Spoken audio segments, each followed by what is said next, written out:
Hello, my name is Alan, and tonight I am facilitating the first of four, possibly five. We need to work out whether we're having a night off during this month.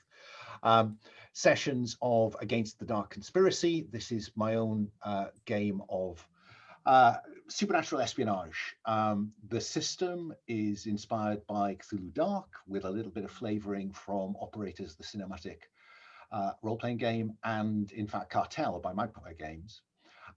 For play in this incarnation of the game in a world with a vampire conspiracy. So it is inspired by the setting, Ken Heights setting for Night's Black Agents.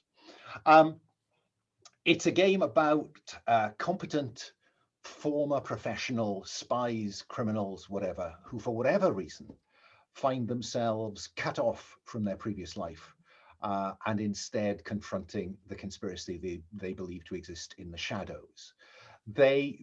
Some of them, because of the nature of the setup we have for this particular series, some of them believe that they know something about how vampires work. The rest of them are they know that they're out there, but they're not quite certain what they can do. Um, because this is a game about vampires and the occult, we can expect a degree of gore, conceivably, certainly some vampiric lore and blood, and we can expect also to see perhaps some subterfuge betrayal in the game. Now, I will ask the players just to check out the Lines and Veils tab, because we are playing with Lines and Veils. We're playing with the X card. Now, I've played with all these players before. They know about the X card. They know that if they're uncomfortable with anything, then the simple way to get my attention is to make the X or put it in the chat. I'm not very good at checking the chat, so if anybody else sees someone has put X card in the chat, please draw my attention to it. I won't ask why that has disturbed someone, but I might ask them how far in they want me to rewind in the fiction so we can play forward without whatever has disturbed them. And of course, just because something slides by the first time doesn't mean that it can't be X-carded later. We're playing with lines. These are things that will not appear in the fiction. And we're playing with veils, stuff that might appear, but we will draw a discrete veil. You won't see it on screen. And I've put down my starting lines and veils. Um, so I am not expecting to see sexual assault and violence. I'm not expecting to see harm to children, homophobia, racism, sexism. Um, I'm not hoping to see infection or plague as a major plot point. I mean, we are taking vampirism as an exception to that. Um, uh, I'm not expecting to put peril to pregnant women or infants or torture by PCs. Um, and there won't, now, violent conflict between PCs. There's a couple of things down here that I have written as interested in. The way that people seek relief from the horror in this game is by behaving badly. It is possible to focus that bad behavior on another player character with their agreement. So just be aware that if you're going to line one of those out, you will restrict the number of opportunities there could be uh, to seek relief from the horror and turn down the stress that characters will inevitably experience. So just be aware of that.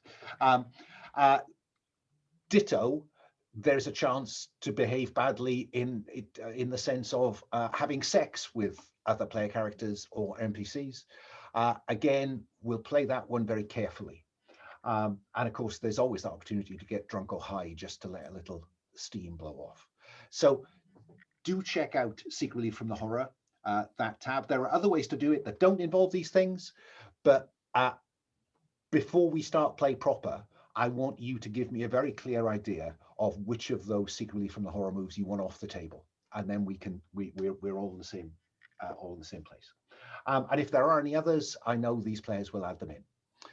We're also playing with an open door, which means that if anybody needs to get up for any reason, be it to do with the game or to do with real life, the open door is there. We hope they'll come back. But if this turns out not to be the game that people were hoping, then that's fine. Just life's too short to sit and put up with a game just because you started sitting down together.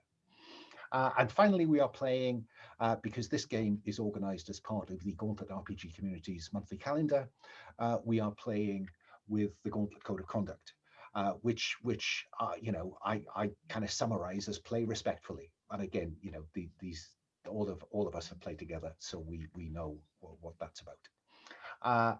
I think that's my opening spiel done, apart from the fact that I should say that my pronouns are he, him.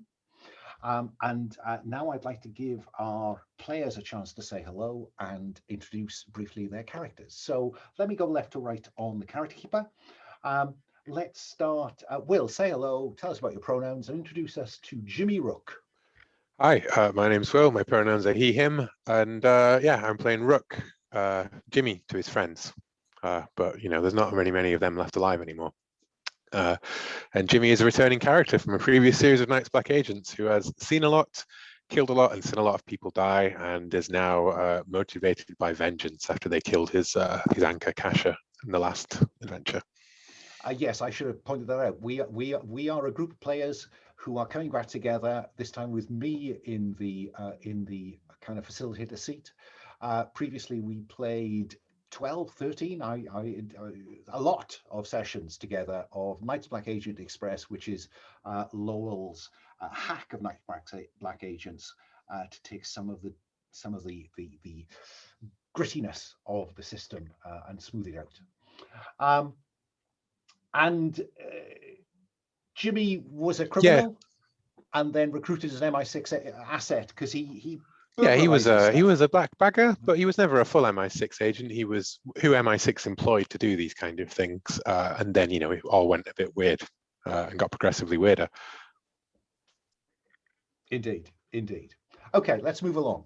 Paul, say hello, tell us about your pronouns, and introduce us to Lena Carpi. Hello, I'm Paul, he, him, and the character I'll be playing in this session will be Lena Carpi, who is an ex-Finnish police person, and her husband, who they have a son, a daughter. Her husband went missing while deep undercover in Europe, and this drove Lena to the bottle, and she has left the police force and is now seeking out what has happened to her husband. You're muted, Alan. Thank you. So Lowry, who was an undercover cop, went missing. Do you know anything of the detail of the circumstances of his disappearance? Yeah, he was seconded to Interpol, and he was in Europe, somewhere in southern Europe, when he went missing. Do you have any reason to believe that was related to the conspiracy that you have subsequently begun to investigate? Yes. He sent some final emails alluding to not to vampires, but to something supernatural that was running organized crime. Okay, thank you. And in terms of what you would do to get them back, what would you do to get Lowry back? I'd sacrifice myself, put myself in his place. But would you settle for just knowing what happened to him, or do you actually want him back? Because he's missing, no body. No, true, no body. I think I'm just looking for closure, really. I need to know. Okay, fine. I'll come back to Jimmy about your connections. Let's move on to Pavel. Say hello, tell us about your pronouns, and introduce us to Vlad Rostov. Vlad, we had to have a Vlad. Yes, definitely. Good evening. I'm Pavel, and I will be playing Vlad Rostov, who used to be an asset, how it is called in this world, for GRU, the Russian military intelligence. He's I envision we didn't then speak of age. I envision him as somewhere in his 40s, so he might be a little bit old for this business, but he's like a little bit like an old school spy. I envision him like wearing like a slightly worn suit, smoking, if he can afford it, smoking cigars. If he cannot not afford it, smoking this like really bad without filter cigarettes.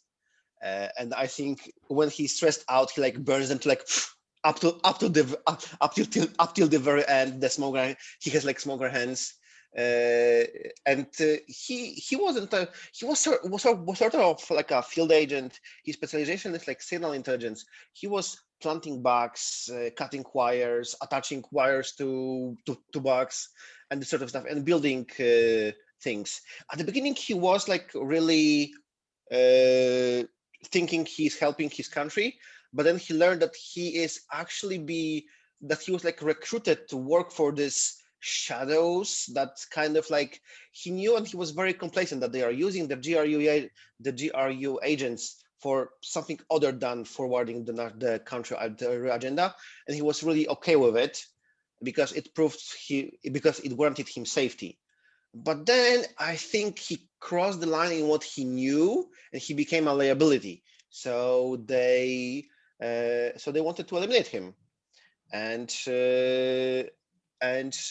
so he used his knowledge to disappear and join the shadow ops because somewhere down secretly he's really curious what they are, but he knows that this is big. This is like bigger than him, and he really wants to get back to his normal life for him and his sister, because his sister Svetlana is his anchor.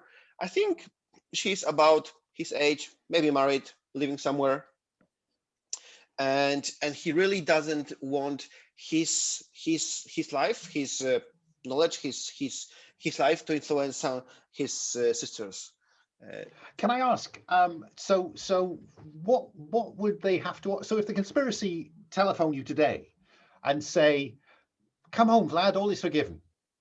You can go back to exactly the way it was before," you're going to say yes? Yeah. Well, he wouldn't really believe them. They would have to like somehow assure him. I'm not really sure how they can assure him that they will not execute him and his sister as soon as he comes in. But he sort of wait. I have to check what line did I put. Okay, myself. But he's sort of willing.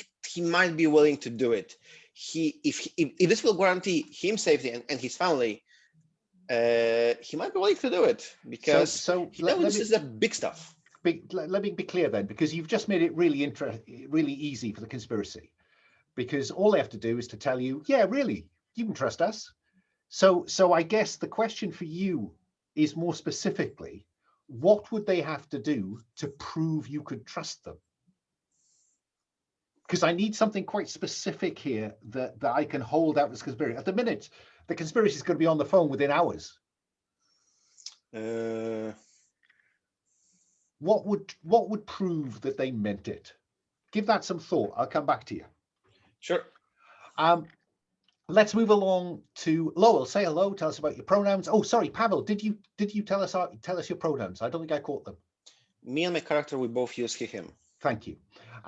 Lowell, say hello. Tell us about your pronouns and introduce us to Eun-Jon Rhee. Oh.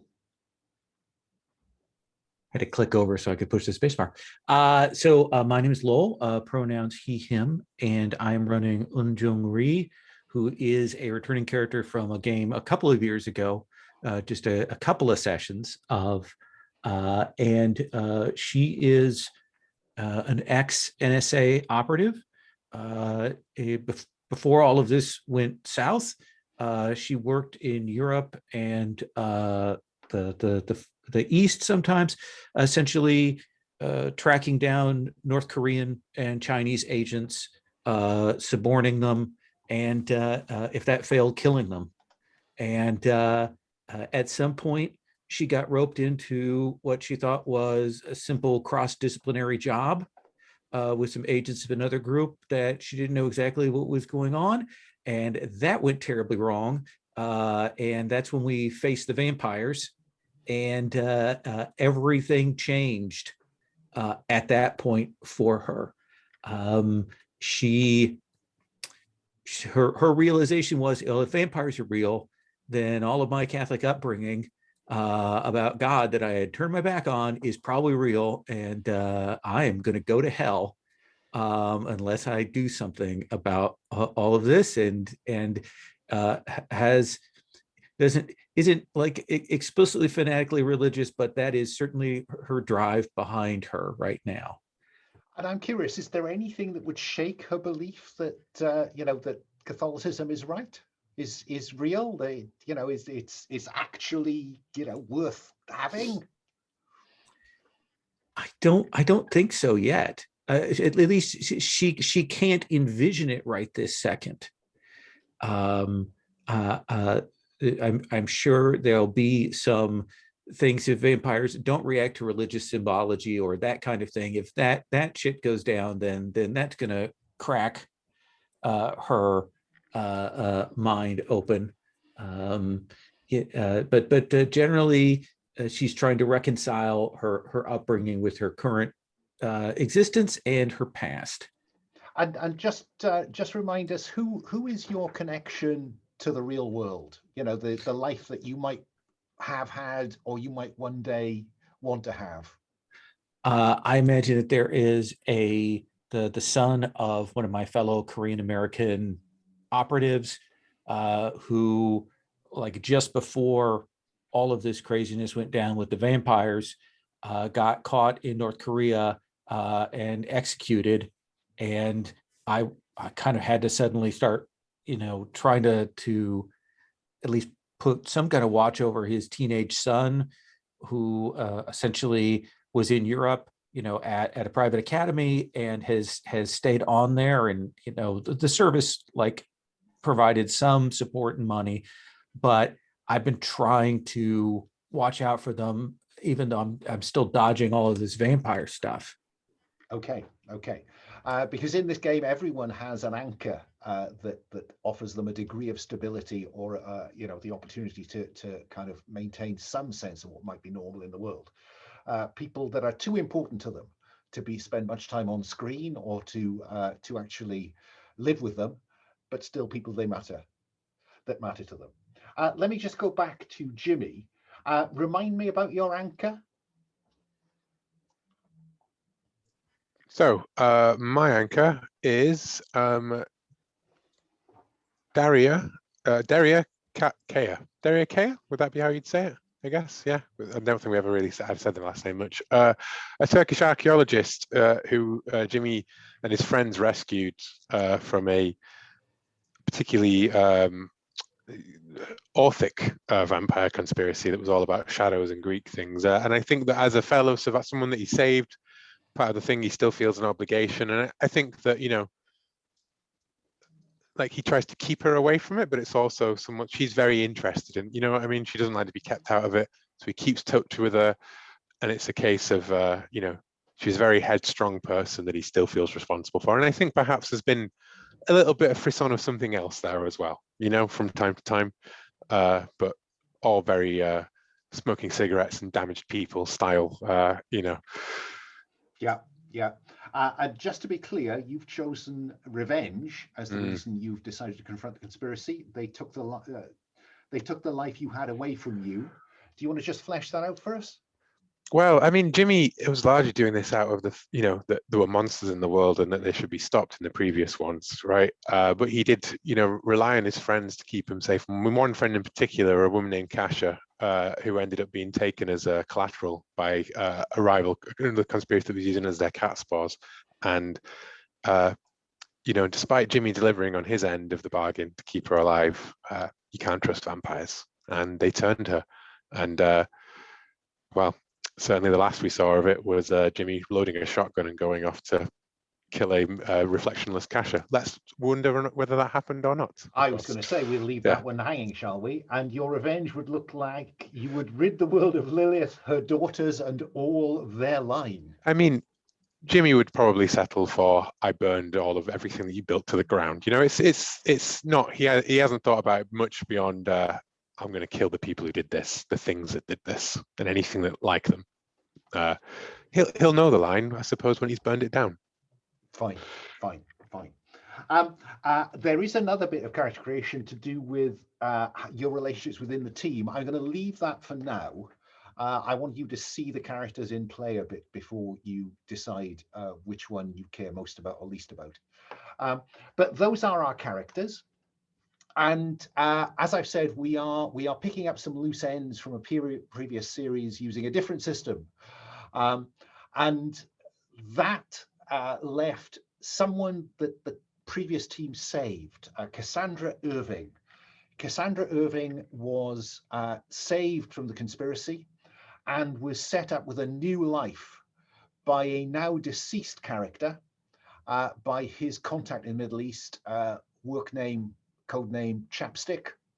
And Jimmy, you have received a message to the secure message service that you shared with that deceased Peter Skellen that tells you that Cassandra Irving has gone missing from the address, the apartment in Tel Aviv, where she had been settled with a new identity. So I'm gonna mess a bit with this because I'm using Night's Black Agents as a direct scaffold for this series. I am messing a bit with the rules as written to see whether the adaptation works. So I am going to cut straight to the Jordanian desert, the high desert overlooking the Dead Sea. And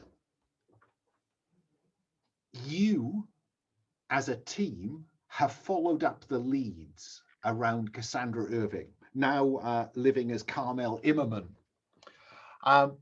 And you are expecting a truck to arrive along that dirt track that we will open on. It's a truck from Axle Logistics, bracket Middle East, bracket Limited. And your investigation has suggested it's driven by members of an Israeli crime family, the Rusek crime family.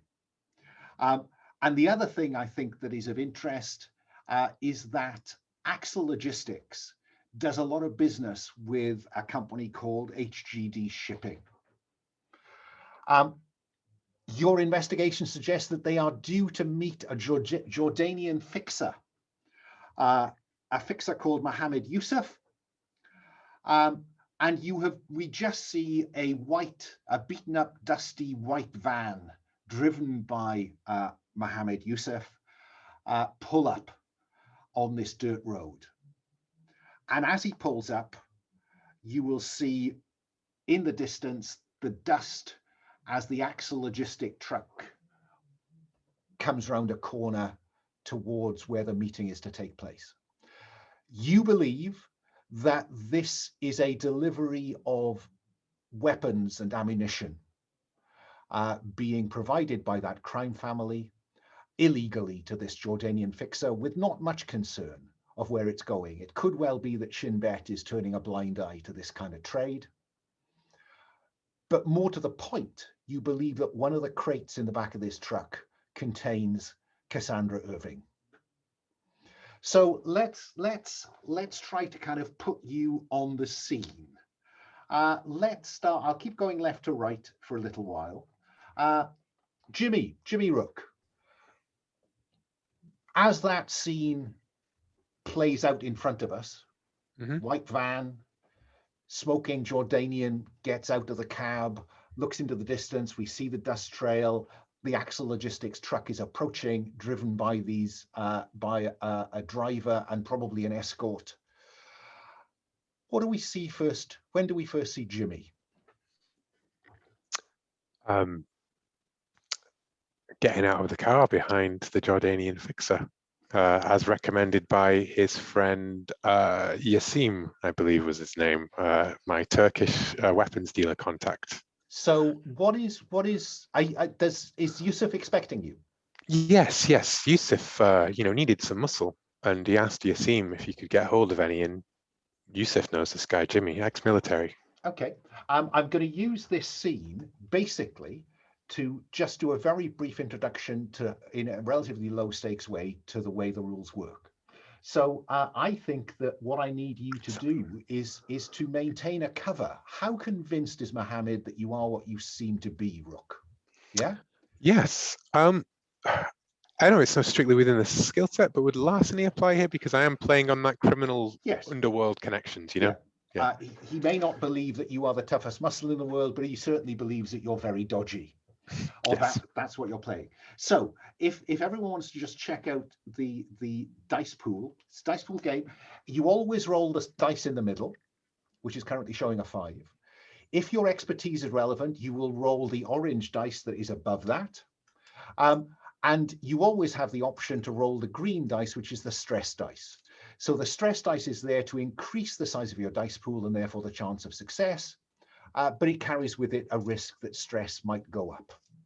So, Rook, are you going to roll with or without stress? You know I'm going to roll with stress. He lives on the edge, does Jimmy Rook. So you are rolling 3 dice. That's a 6 on the normal dice. Fine. So on a 6 for maintain your cover, you succeed brilliantly. Control will agree with you what extra benefit you get. Also mark intel, as clearly something in your conversations with Mohammed has given you some information that we won't know what it is till you spend that intel. However, your conversation with Mohammed suggests that there's more to the Rusek crime family than meets the eye. Would you roll for stress, please? Okay. Rolling for stress means he's going to roll the stress dice. And Jimmy is so not bothered by this because he rolls a 1. If the stress dice comes up higher than current stress, stress would go up by 1, but he's cool as a cucumber. And so that's all good. So Jimmy is there, probably not as Jimmy Rook, but he is believed by Mohammed to be the right man in the right place. Jim is a very generic name, you know, so he's just Jim to Yusuf. But Okay. if I just want to put as a possible advantage from the 6, if anybody else would like to be vouched for by Jimmy, I would, you know, just as an idea. Otherwise, I think I don't need one particularly, you know. Is there anyone else who wants to step up and be in the car with Jimmy as his cohort? Doesn't look like it. Okay. No, just thought I'd put it out there. Let's move along to Lena Carpi. Where do we first see Lena Carpi in this scene as described? I think Lena is disguised as a goat herder, and she's got 20 or 30 goats. She's walking down the side of this road, and she is just bitching. It's hotter than a snake's belly. Jordan, she's used to Scandinavia. She's got some body armor underneath this black sort of all-in-one from top to bottom. She's just whinging on. She's sweating her tits off. It's horrendous. She's just bitching. On a mechanical point, you do not have to declare any equipment, any gear, until such time as you need to deploy it. I am going to assume that both you and Jimmy are lightly loaded because you are trying to be ordinary people, relatively. I would have assumed I'd be medium because I'm trying to be the muscle for a guy, right? Okay, I'll let you go with medium. So mark that on your sheet. I think that we need to know how convincing you are to Mohammed Yusuf and perhaps the soon to arrive Israeli driver and his escort.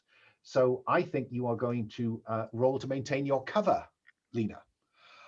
I'm struggling to see expertise having a place to play in your attempt to disguise yourself. Well, I'd use my persuasion to persuade him that I am indeed a goat herder. And I think if you were to get into conversation with him, that might well apply. But at the minute, you're just walking up the road towards him. Do you look suspicious? So you're rolling. Let's roll that 1 dice. Would you like to add in your stress die? No, that's fine. I rolled a 1. 1. You're blown. Choose to either get caught or mark heat and flee for your life. What do you decide to do? What was the first option? Mohammed is drawing a gun and saying over his shoulder to Jimmy Rook that she's not what she seems to be. Could I draw attention to the contacts rule? You can draw attention to the contract rule. If you go down to the bottom of your character sheet, you will find that there is a chunk of stuff called contacts. There is no option in this game to try again, apart from conceivably calling on a contact. I'm struggling. You could also call on a contact to give you fictional positioning, but is there anything, Paul, that Lena could have done in a flashback that would allow her to re-roll? Or are you content to be blown? Or I'm content to be blown. Yeah, I think I've removed my headdress and you've got this big flowing blonde mane, and I'm swearing in sort of English and Scandinavian and, you know, various other languages about, you know, what a shitty dust bowl this place is. Fine. So I think that we will see you on the ground with your hands behind your head while Yusuf stands over you and says to Jimmy, keep an eye on her while I try and pacify the Israelis. Let's go along to Vlad. Vlad, what do we see of you in this developing scene? I'm also trying to picture this, and I'm really curious.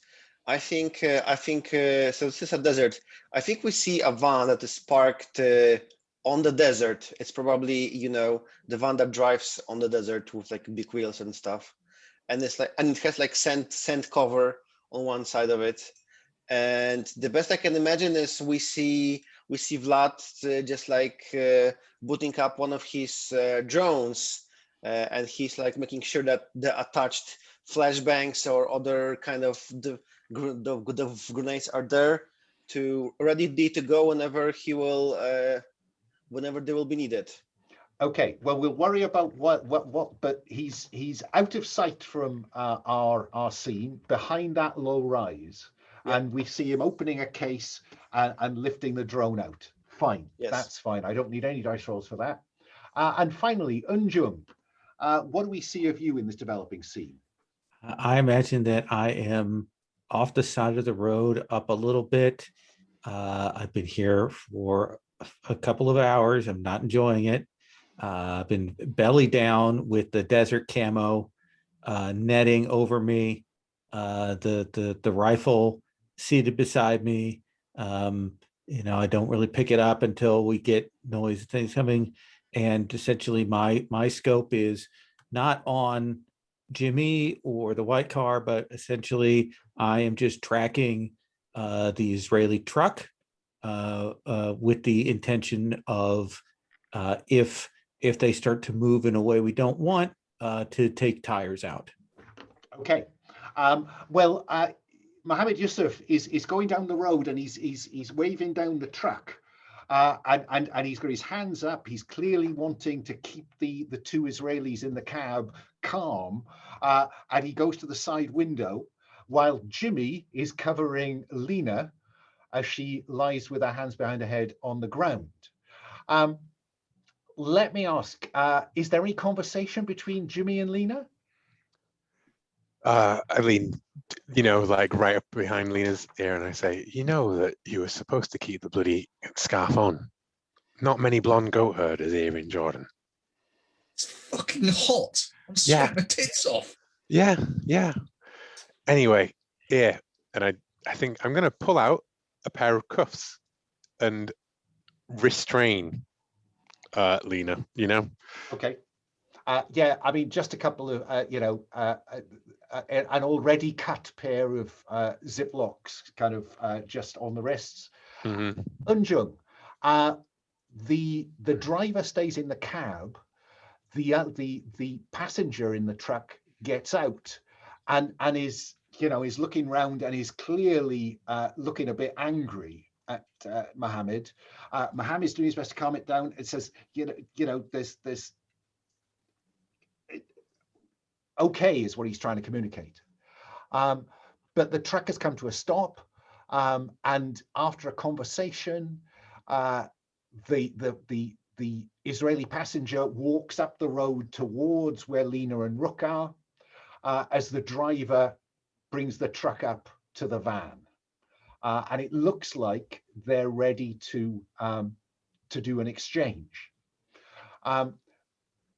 Jimmy, The passenger who's got out of the car and is walking back with Mohammed, he's saying, I don't care who you think she is. She isn't who she looks like. We need to just tidy this up. You know, she can't walk away from this. Jimmy, any response to that? Jim goes, listen, don't worry. We're professionals here. We'll take care of it. First things first is we make sure that you're not screwing us on this deal, right, Yusuf? What's in the crates? And Mohammed kind of nods, and the Israeli says, "Okay, it's your problem to deal with. And in fact, but if you don't, we will." Yeah, and I think Jim says there's more blonde Israelis than there are Jordanians, mate. So, you know, we're on thin ice all round here, I think. What's your intention here? My main to intention. get something out of him, or well, I think I'm aiming for the original plan to be was to confirm, you know, do the best to confirm Cassandra so we can keep her safe. Like, look at the crates, get on board there. Lena getting, you know, busted immediately is a wrench in the works, but I've loosened the cuffs. I'm confident that she can do it, and I'm confident that my friends will cover her. And another conceit is you all have, you know, earbuds in that give you instant communication with one another within reason. So both Vlad and Unjung can hear this conversation around Rook and Lena. And so Mohammed says to Jimmy, go and help Yitzhak here move the crates. And he goes to the back of the van, opens up the back of the white van, and Rook goes to the back of the truck and begins unloading crates.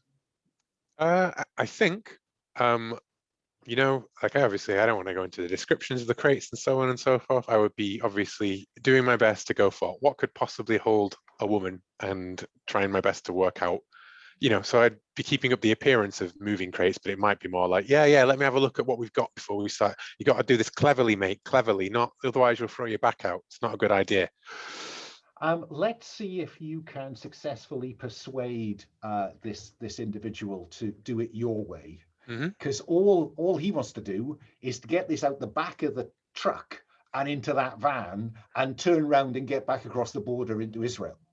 Yeah, I get it. Yeah, and I am not really doing you know, this clever things. So I will include my stress die. Okay. It's a 6 on the normal die again. Well, there's interesting, isn't it? Because on a 6, you succeed brilliantly. He's okay, we'll do it that way. You gain a point of intel for the 6, but you also realize that some of these crates are marked with NATO markings. And they are a significant amount of military grade explosive is what these crates are labeled as. So roll for stress, because that means this truck and soon this van is going to be a bomb on the move. Well, I do take stress for that one. Yeah. Yes. And remind me, what is it that we see? What does our audience see that kind of indicates that Jimmy's taking a bit of stress? I think that in the moment there's little of it because it's substance abuse is largely his way of coping with the elevated stress, but perhaps there is like reaches in for a cigarette, then looks down, looks at the crates and goes, nah. Okay. Unjung, where are those crosshairs at this point? They are still kind of now. If this goes right, Jimmy and Mohammed should be taking that white van, right? Yeah. Okay. So right now, my crosshairs are still squarely on the truck's tires. Okay. Essentially, if something happens, I want that truck immobilized, and then we'll deal with everything else after that. Okay. And the transfer is going well. One of those crates, Jimmy, is heavier than the others. They're all, you know, kind of 6 foot by 2 foot by 2 foot. Yeah. Or maybe 5 foot by 2 foot by 2 foot. But they're all similar crates. But one of them is particularly heavy. And Lena. it's got the air holes in, which is the most strange part about it, right? Like, Well- or ventilation of some sort, right? As opposed to being a Well, sealed you crate. might say that. Maybe it's just to aerate the The explosives nitroglycerin. inside. I Yeah. don't know. Can I just clarify so I don't miss up? I'm unloading from the truck to the van? You're Or going from the truck to the Jordanian's van. yeah, and as far as Jimmy's concerned, the one that he thinks has got Cassandra in Mhm. is the only one that needs to get into that van really at the end of the day. You That's know? true. Yeah. That's true. And if you choose to move that one first, because you've got a 6 previous, this guy's going to do anything you say in terms of how you organize this. That's exactly it. Yeah. Fine. Yeah. So it is the one that you think has Cassandra in it that gets into the van first. Yeah, and obviously as I go out, there's like a signal kind of thing in full view of the sniper's crosshairs. Yeah. And Vlad, are you going to put that drone up, or are you just relying on the audio? Of course, after the drone is ready, I'm going to put it up because yeah, I hope I think it has many different cameras and it can give me a good view. It's desert, so it's very hot, but maybe I'll be able to use some clever thing to figure out, are there more bodies in this van, or are those just explosives? So yeah, I'm putting the drone up in the air. It starts and it's flying in this direction to do like a thermal scan. Okay, that works for me. So I think this is rolling with technically it should be vehicles to control a drone, but I'm going to give you technical because we haven't got a driver in the team. So you are rolling with expertise. Do you want to include? So you're rolling the grey dice, the orange dice. Do you want to include the green stress dice to increase your chance of success? Nope. So we all roll the same dice, yes? Yeah, same dice pool. Wait, I'm trying to still get I've yet to find a way to make this work online Green. with everyone's separate dice. Green and here, okay. Do I mark them and then? Yeah, if you click on the dice, okay. you'll get an outline around it, and then at the bottom there's don't hit the bin because that'll delete them. But there's it's a kind of purpley circle reroll button. Looks like a 4. 4, which is just plain ordinary success. So you will see a heat signature in the crate that Jimmy is just putting into the back of the white van, the Jordanian's van. The other crates are showing nothing, but you're getting the heat signatures of everybody else. So it looks like he's got the one with somebody in it. And you can confirm that to him. Lena, one of the Israelis is talking to Mohammed. And they seem to be having a conversation about which one of them should put a bullet in your head. Oh, you are muted. I'm going to persuade Mohammed that this guy is actually undercover Israeli special forces come and do a job on him. So yeah. So what exactly what are you saying then? What do we hear you say? Yeah, I'm saying he's special forces. I'm actually from the I've been sent by the criminal gang. Yeah, these guys robbed the van off us earlier, and I only just got here. These are special forces, Israelis. Let's have you roll to persuade him, and you do have persuasion expertise, so you're rolling the grey dice in the middle, the orange dice, the stress dice if you want to increase your chance of success. Yeah, I'll roll the stress dice. It went so well last time. Stress is 2, but it's a 6. So on a 6, this goes brilliantly, and Mohammed takes a few steps away, and he's taken all eyes off you. And now they are looking at one another. So they're now paying no attention to you at all, I think is probably the extra benefit you get. So you could do anything in the short term. Mark intel, because maybe this is telling you something about the relationship between the Jordanians and the Israeli participants here. Yeah, let's spend that intel then and get that. Well, you don't have to spend it. Okay. I'm speculating, just mark intel. But you do suddenly begin to think, hang on, could he be special forces? Because he does look a bit handy. And that's when you notice a reflection. You know where Unjung is, but on the rise on the other side of the road, you notice just a glint, as if from a sniper scope, that isn't where Unjung is. Would you roll for stress, please?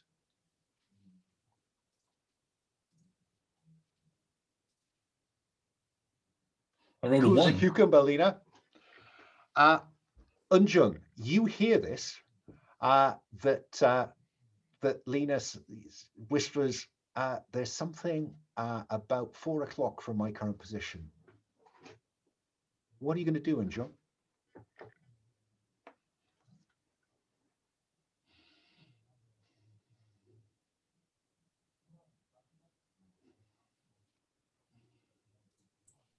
The appropriate box is in the back of the van at Yes. this moment. And it looks like there's another sniper in place on that rise over there. Is Jimmy a ways away from the truck? I think Jimmy is probably ambling back towards the truck with the Israeli who's helping him unload. Jimmy, stop moving and turn around. Jimmy bends down to tie his shoelaces, you know, like. You said there's explosives in those crates? That is what you've been told. Let's confirm. I think this is roll to do something else using your deadly expertise. Now, deadly gives you expertise with any heavy weapon, which is a sniper. A sniper rifle is a heavy weapon, but you get to roll that bottom dice that so rarely comes into play, the one that is currently marking a 5. So you're rolling all 3 in the middle. Expertise, the middle dice, and the bonus dice. You could also include the 4th dice. I think I'd better include the 4th dice because this is really stupid. Let's see you roll those dice. Will you look at that? What would you like your extra benefit to be, Unjung, as this plan goes entirely as you planned it? That Jimmy is not killed or injured. Okay. Is that the only... I would like the van, I'd like the truck to go up and Okay. explode, and that should draw everyone's attention. Do you want it to take one of the Israelis out? The one who didn't stop walking when Jimmy bent to tie his shoelace? Yeah, I think that's probably a good case there. Okay. And I then think he turns around as he goes to the van and he's like, I just go, sorry, mate. it goes up. You know, I think Mohammed and the Israeli passenger is blown flat. Lena, you're already on the ground, so you don't have a problem. Jimmy, you were already kneeling and facing the other way, so I think you're okay. Let me go to Lena and you know, in terms of Vlad, cut to Vlad looking at the screen, just, you know, white out. Lena, what do you do, if anything? I'm going to be shouting over the comms, the sniper, Vlad, the sniper, and try and take some cover between whatever I saw, me, hopefully a vehicle. Well, either the burning truck or the white van. What's your choice? White van man. Fine. Behind the white van. Vlad, the IR, you can see that there is not just a sniper on that rise, but there are 4 other figures in camouflage, very good camouflage, down below that rise, about 150 paces from where the explosion just went off, on the opposite side from where Unjung, of the road from where Unjung is. What do you want to do, if anything? So they sort of have us between themselves, the four camouflage figures on one side and then the sniper on the other side. No, there's a sniper, 4 figures camouflaged. Okay. The truck and the van, Unjung is over there. You're behind the rise where Unjung is. Sure. Yeah, I'm going to communicate that there are 4 cloaked figures. I'm going to send the drones in the sport mode to see Yeah, probably. At this point, I probably want to drop a flashbang on the sniper. Okay, so you're going to move the drone because you need to get the drone there. So that's your intention. That won't happen immediately. Yeah. Lena, as you scurry for cover, Mohammed is running in the same direction as is diving under the white van. And as you turn around, Lena, the remaining Israeli takes a bullet in the forehead. It wasn't Unjung.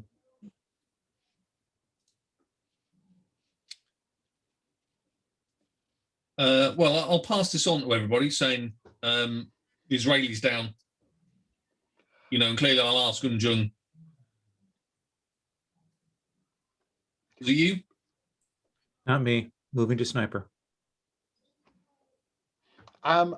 Unjung, let me have you roll to do something else to see what I can tell you about this sniper. I think your assassin deadliness gives you expertise for this kind of identification, targeting, seeing what you can. So you have expertise. Add the stress dice if you'll like it. Deadly doesn't apply because you're not actually trying to kill him at this point. Right. Just... Let's sit on just the 2 dice since this Okay. is an analysis. That's a 5. If you didn't know better, you'd say that was SAS camo. I say Brits. Vlad, does that alter your intention? I'm just curious.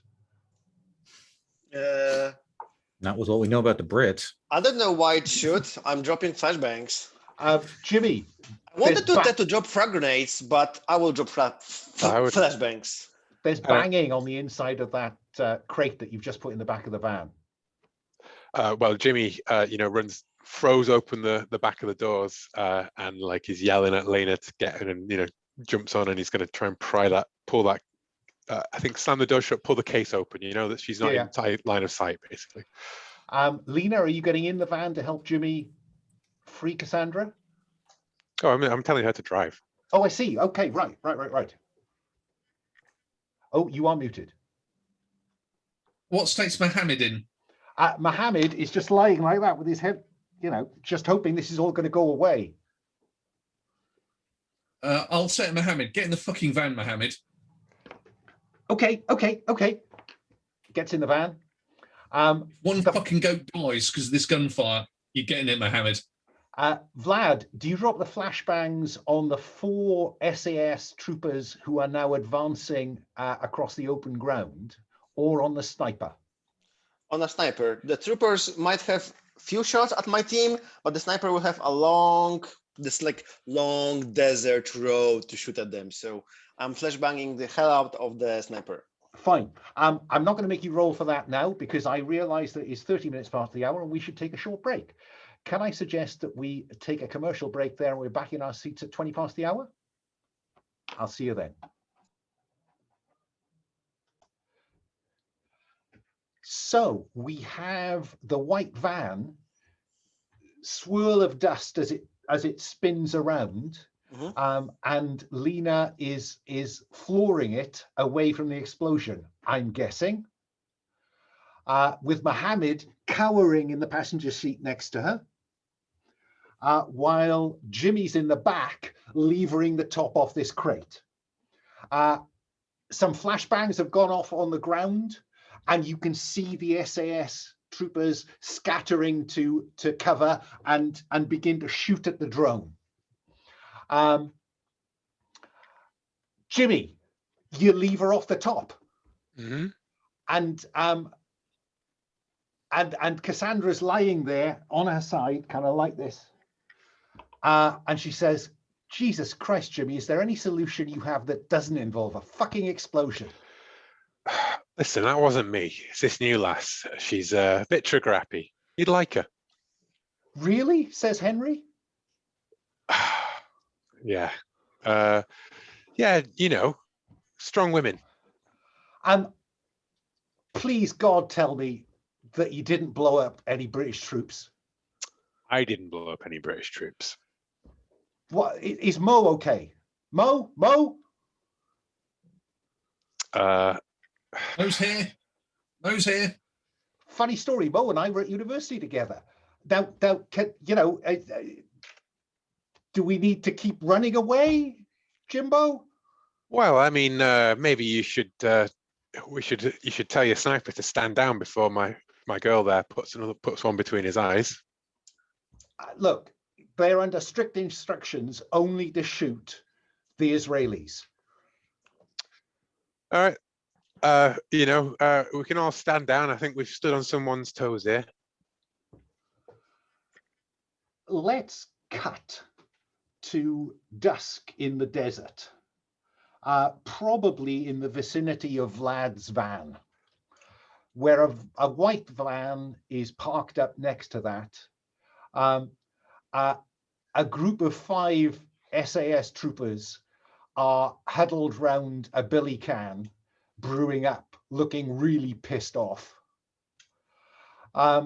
While the 4 of you, Mo and Henrietta Michaels, have a conversation round a campfire. She apologizes. Can I just say before we do it, she apologizes for the deception. But the fact is that, Jimmy, you have proved very difficult to get in touch with. When you cut me loose, I figure it was a two-way street, Henry. Look, you are a very useful person to have on the outside, and I'm glad to find that you've teamed up with some very useful folk. But look, the bottom line is that I've been tasked to tie up some of the loose ends that we were left with a year ago. Okay, and one of those loose ends appears to be coming out of AgriWealth. AgriWealth, they have continued to plow a huge amount of money into their Dubai operation. You were the one who told me to stay away from that, Henry. Your man, you said it was all under Six's control. You had faith. Look, times change, circumstances change. We have suspicions about AgriWealth. Specifically, GCHQ have been having a listen in, and the accountants have been tracking the money. AgriWealth is taking a huge amount of money in from, a variety of different sources. Only one of which is slightly suspicious, the Black Sea Bank of Odessa, which we think's got Russian mafia connections. But otherwise, it looks like they're just taking a load of money in. A significant slice of that is being siphoned to their Dubai operation, where they're either spending it on something they're not talking about, or it's being straight in, straight out and laundered. Now, that's also interesting. But during routine monitoring, GCHQ picked up some regular video communication out of AgriWealth. They can't trace exactly where it's coming from, but it was going to someone inside the organization. Until 2 or 3 days ago, that person inside the organization was at AgriWealth's main office in Maryland.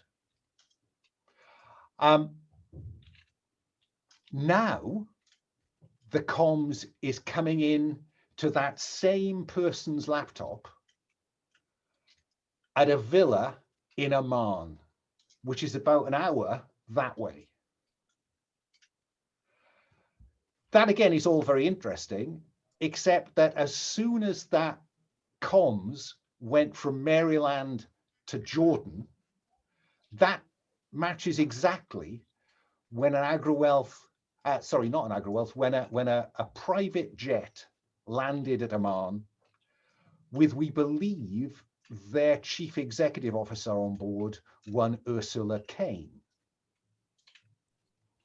Now, I will just remind you from our previous sessions that Ursula Kane was a person of interest.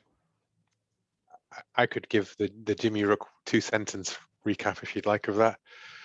Ursula Kane, one who had all, it was the money, had that husband, right-wing talk radio guy. Torvald. Yeah, if we were, our intel was right, she was the one who ordered that hit on the informant, had him poisoned and everything. She was Ursula Kane was a researcher back in the day for your lot. Can I just be clear? There may or may not, I cannot confirm or deny whether there were rogue operations run from within MI6 at any time in the recent or distant past. Or today even, Henry. But I am tasked to tie up some loose ends. Speaking of which, where's Chapstick? As far as she knows, Chapstick is still in Iran. Well, that's why we're here. Yeah, because we lifted Cassandra quietly. I took her place and they kidnapped me thinking that I was Cassandra. Christ, Henry. So where is Cassandra? Oh, Cassandra's safe in Berkshire.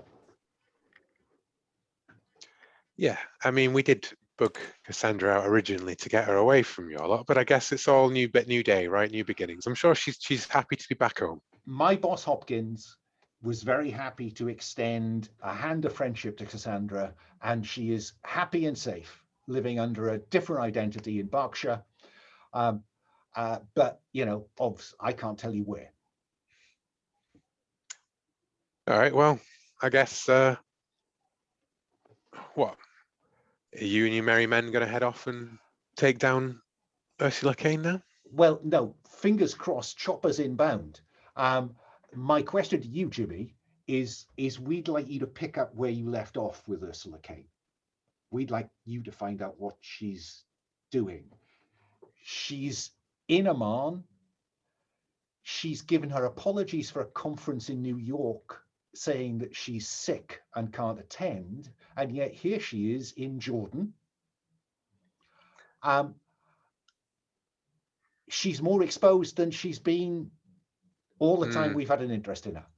And of course, there's rather a bit too many British assets already out here for you to make a move without tipping off too many people.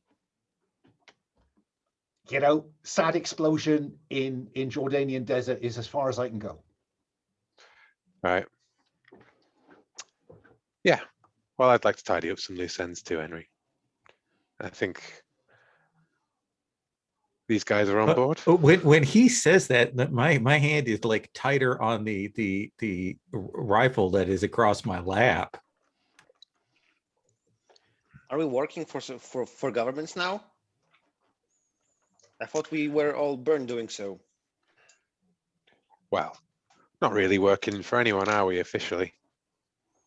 Oh, absolutely not. No official, and she turns to Vlad and says, we've not met, but you know what I mean when I say we all need deniable assets on occasion. So you're basically here hiring mercs. I'm here encouraging capable people to do what they were doing anyway, and to give them a really solid lead. Bloody hell. Couple of years back in the office and she comes out. It's all corporate speak again, isn't it, Henry? Henry has at least look slightly embarrassed at that. Yes. So, metagame, like nebulous conspiracy wise, like obviously Jimmy's in, and I would imagine like they've got connections to the criminal underworld, and AgriWealth was funneling a lot of money through Southern Europe, right? And things, right? So that ties in Leonard and GRU, that black thing running around. But just to sort of, I'm sure that Jimmy has shared his existing conspiracy board. Yeah. With the team. Yeah, exactly. Yeah. So AgriWealth is a inverted commas to be confirmed conspiracy asset. Yeah. Unjung, what are you feeling at the minute? I say just one thing. Henry, was it? Yes. It's Maryland, not Maryland. Maryland. Apologies. Sometimes those knacks you pick up when you're out in the field a lot sometimes they just drift away. And I'll turn to Jimmy and I'll say, so we're not killing these people? Oh, I Not do today. hope not, says Henry. Not today, I don't think. And I Okay. wink at Henry. Lena, what are She's you keen, feeling? isn't she? Lena, what are you feeling at the moment? I feel that this is all sort of some shenanigans that are distracting from the real purpose of trying to track down my ex-husband. Fine. They were But if it's taking. means to an end, so be it. I mean, they were taking people. AgriWealth, shipping them all over the world at one point. So Well, if that's the next thread, then we need to pull it. Okay. Then the chopper will arrive, they will load up, and it will drive away. It will take off, leaving you with 2 vans if you want them, because Mo is going with Henry, because his cover's gone. and Mo will never know how close he came to getting a bullet. Indeed, indeed. Can I ask you to look at operation, the tab marked Operation 1, because we will now try to get back into the groove of how Against the Dark Conspiracy works routinely.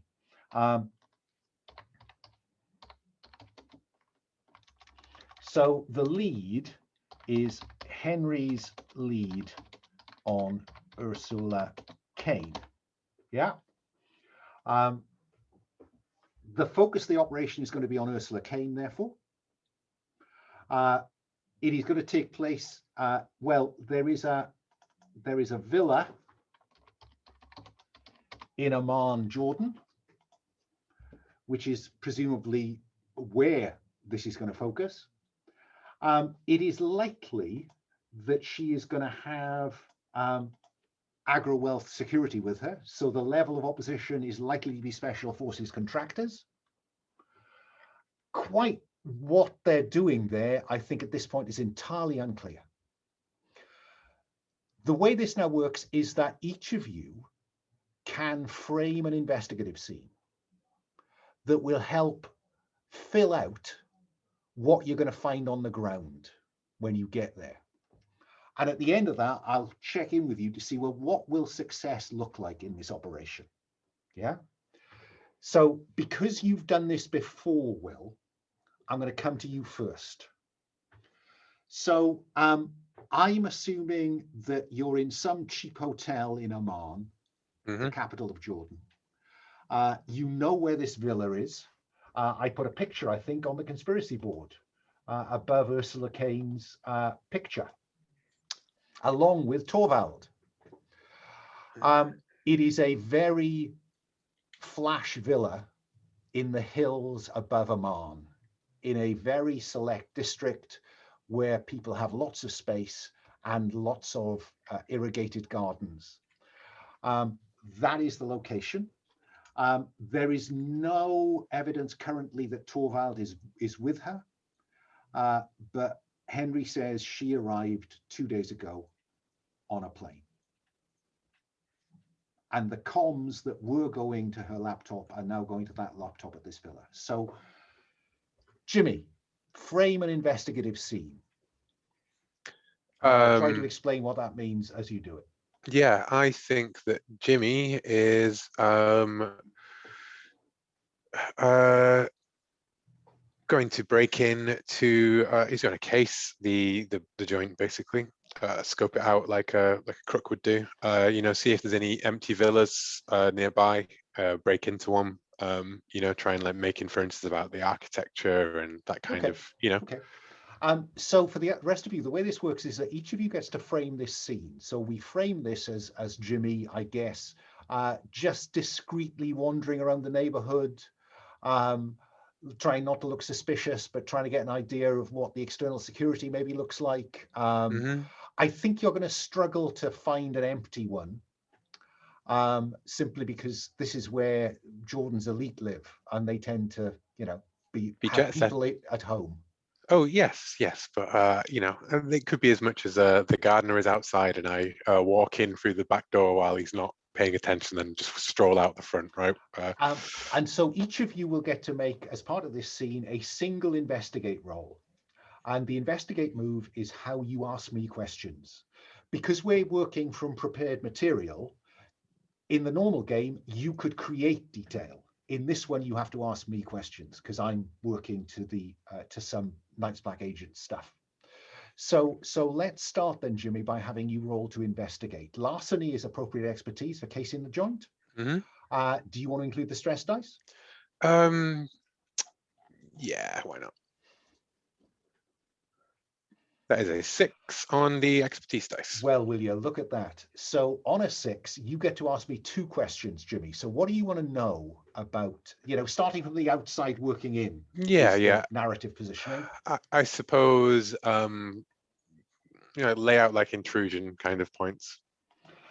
Okay, I can tell you, you get the basic information to proceed, which is that there is a 10 or 12 foot high wall. There is an electrified fence at the top of that wall. There is a front gate that is, controlled from the house or from a car that's arriving, maybe if they've got the right zapper. There is a rear delivery gate, which is also electronically controlled only from inside. And yeah, so that's the basic information. Yeah. Mm-hmm. Be a bit specific about the question you want to ask me. What do you want to know? What I want to know is, where would Kane be? Like, there's going to be like these villas probably follow a relatively standard thing. There's an area that'll be the penthousey kind of, you know what I mean? Yeah. You can assume, I think, given the picture I've given you, that you can probably just see by looking through the front gate as you stroll back and forth, try not to look very suspicious.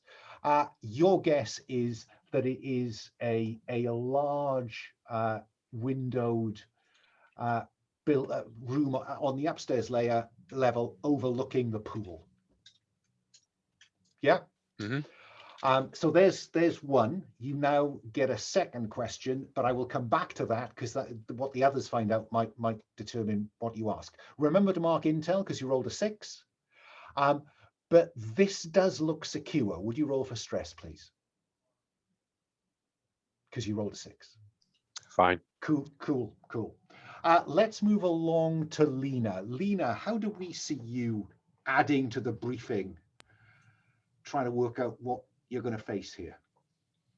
I think we see Lena approaching one of these off-duty private security contractors. When he's off duty, he's gone into town.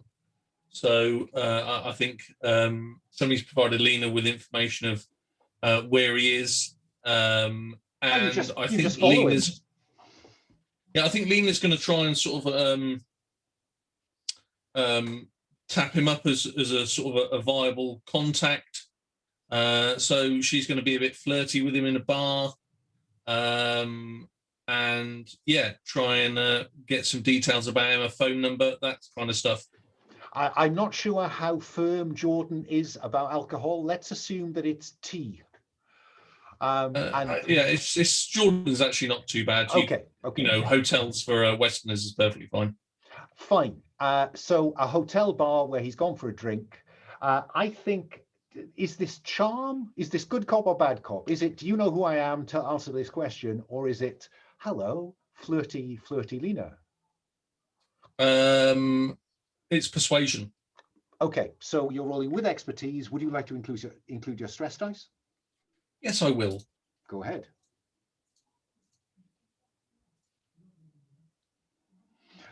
So, ordinary success on a 4.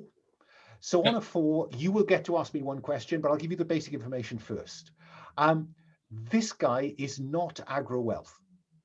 This guy is a local contractor. And it appears that the security team is split. There's a couple of people like him, and there's a couple of people who are, he's clearly kind of vaguely frightened of them. they seem much more professional, much harder guys who are living in. So you've got two people living in who appear to be the tougher ones, and they don't leave. And he and his friend who alternate shifts. Yeah. Yep. So that's what you get for nothing. Is there a question you want to ask about this? Yeah, I'd like to know when he's on shift. So his next shift patterns. Okay, by presumably asking him when he might be free. Yeah. And he's on tomorrow during the day. Okay. Yeah. So Yep. that's your question. And feel free to put any of this into the operation sheet so that everybody can see what's going in. Let me move along to Vlad. Vlad, how are you? How do you want to frame your investigative scene to add some flesh to this? What do you want to be seen doing? Yeah, I'm really unclear on our objective. Do you wanna shoot her, kidnap her, steal her laptop? It's very hard to know what to. Well, let's have that conversation now. Is the objective to kidnap Ursula Kane or simply to obtain her laptop? I think Kidnap's a strong word, but you get my drift. yeah, I think snatching Ursula is I think that the best way to do this would be to not cause huge explosions and destroy things. It would be to go subtly, so subtly in fact that they don't even know that we're there, which would involve stealing laptops, documents, etc., rather than kidnapping someone. So this Probably is would breaking involve in. not even stealing a laptop if they Yeah. if we don't want them to know that we were there. Oh, but that's when we do a flashback and we've got the perfect copy of the laptop or something. You know what I mean? Like breaking, get there are intel ways to is do the that. breaking, get intel is the objective as far as I can see. Drive cloning. Yeah. Yeah, that's what I mean. That. So that appears to be the current plan, Vlad. So with that in mind, what would it be useful to know in advance of actually kind of trying to get across the threshold? I'm trying not to double down. So Jimmy learned that there are.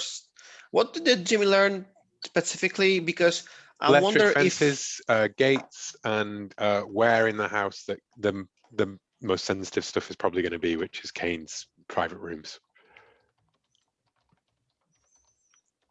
Okay.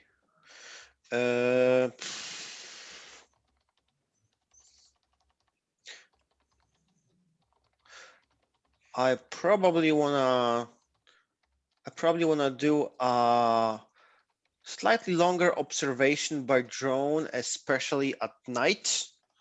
Probably the drone will burn from multiple batteries, but we learned that there are some two hardcore bodyguards. I want to observe them through the thermal camera.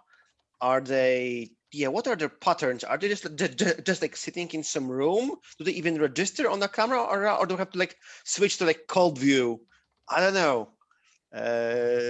Yeah, I want to learn more about them because they seem to be like the most hardcore opposition over here. Okay, well, let's have you roll to investigate using your technical skills.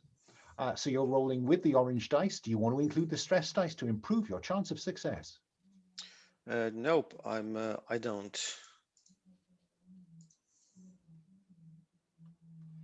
And it's freeze the top.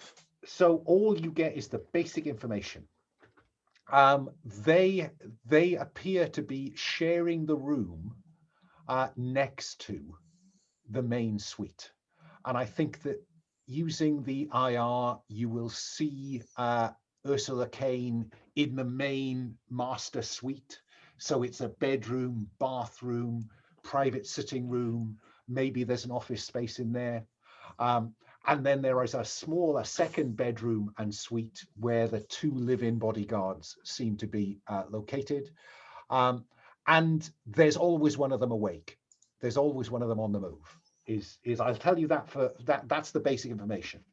But because you failed, I am going to mark heat because you are pretty certain that as the drone makes a pass, one of them looks up and probably now knows that you are being that they are being surveilled by somebody. Okay, and I forgot to mark heat for Lena's initial "I really am a goat herder" failure, so I've put that on as well. So that's all that Vlad can tell us. Let's come to Eunjung Ri. What's Eunjung? So what I'm doing is we've got these villas around in the area. We're not going into the villa, but essentially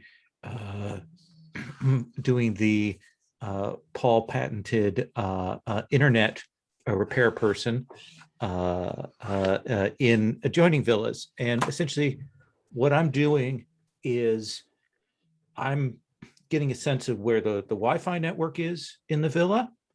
And while I'm not trying to crack into that network itself, what I'm trying to do is use that to get a sense of, okay, what are the computers? Are there servers there? What's the ID on the computers, so that we can better build our clone drives, and we can also confirm the locations of any info centers in there. Okay. Normally, I'd be asking for disguise expertise to pretend to be somebody else, something you're not.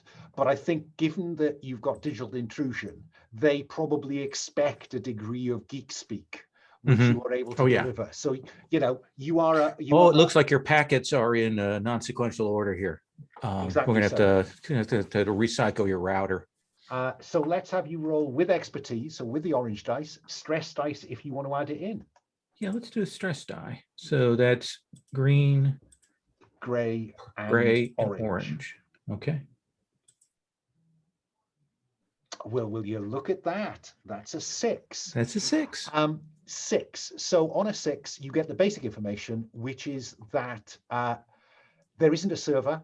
It looks like the only machine on site is the laptop that matches the IP address that Henry has given you for the one that's been getting these video messages.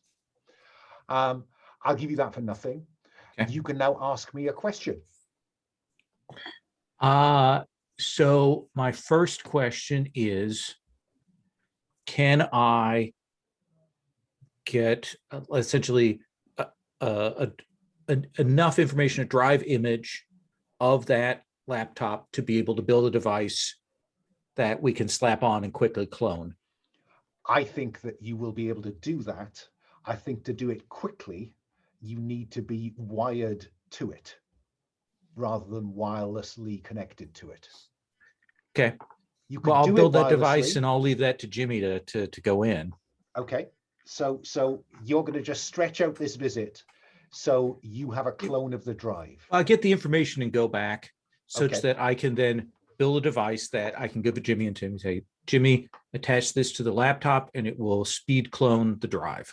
Okay. Now, because you rolled a 6, you get to mark Intel, which can be spent for benefits later. But you also find something that's a little scary.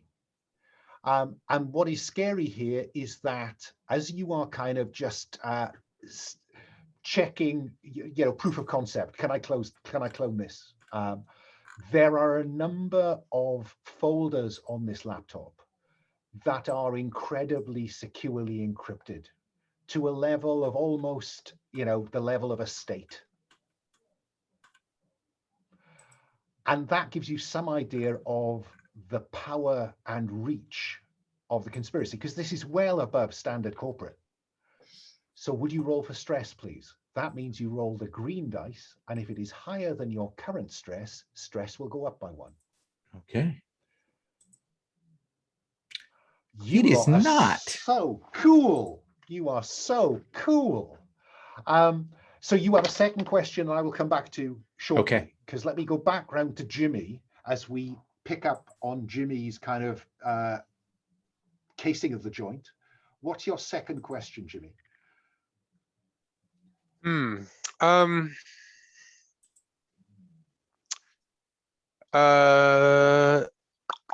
I think that my second question is,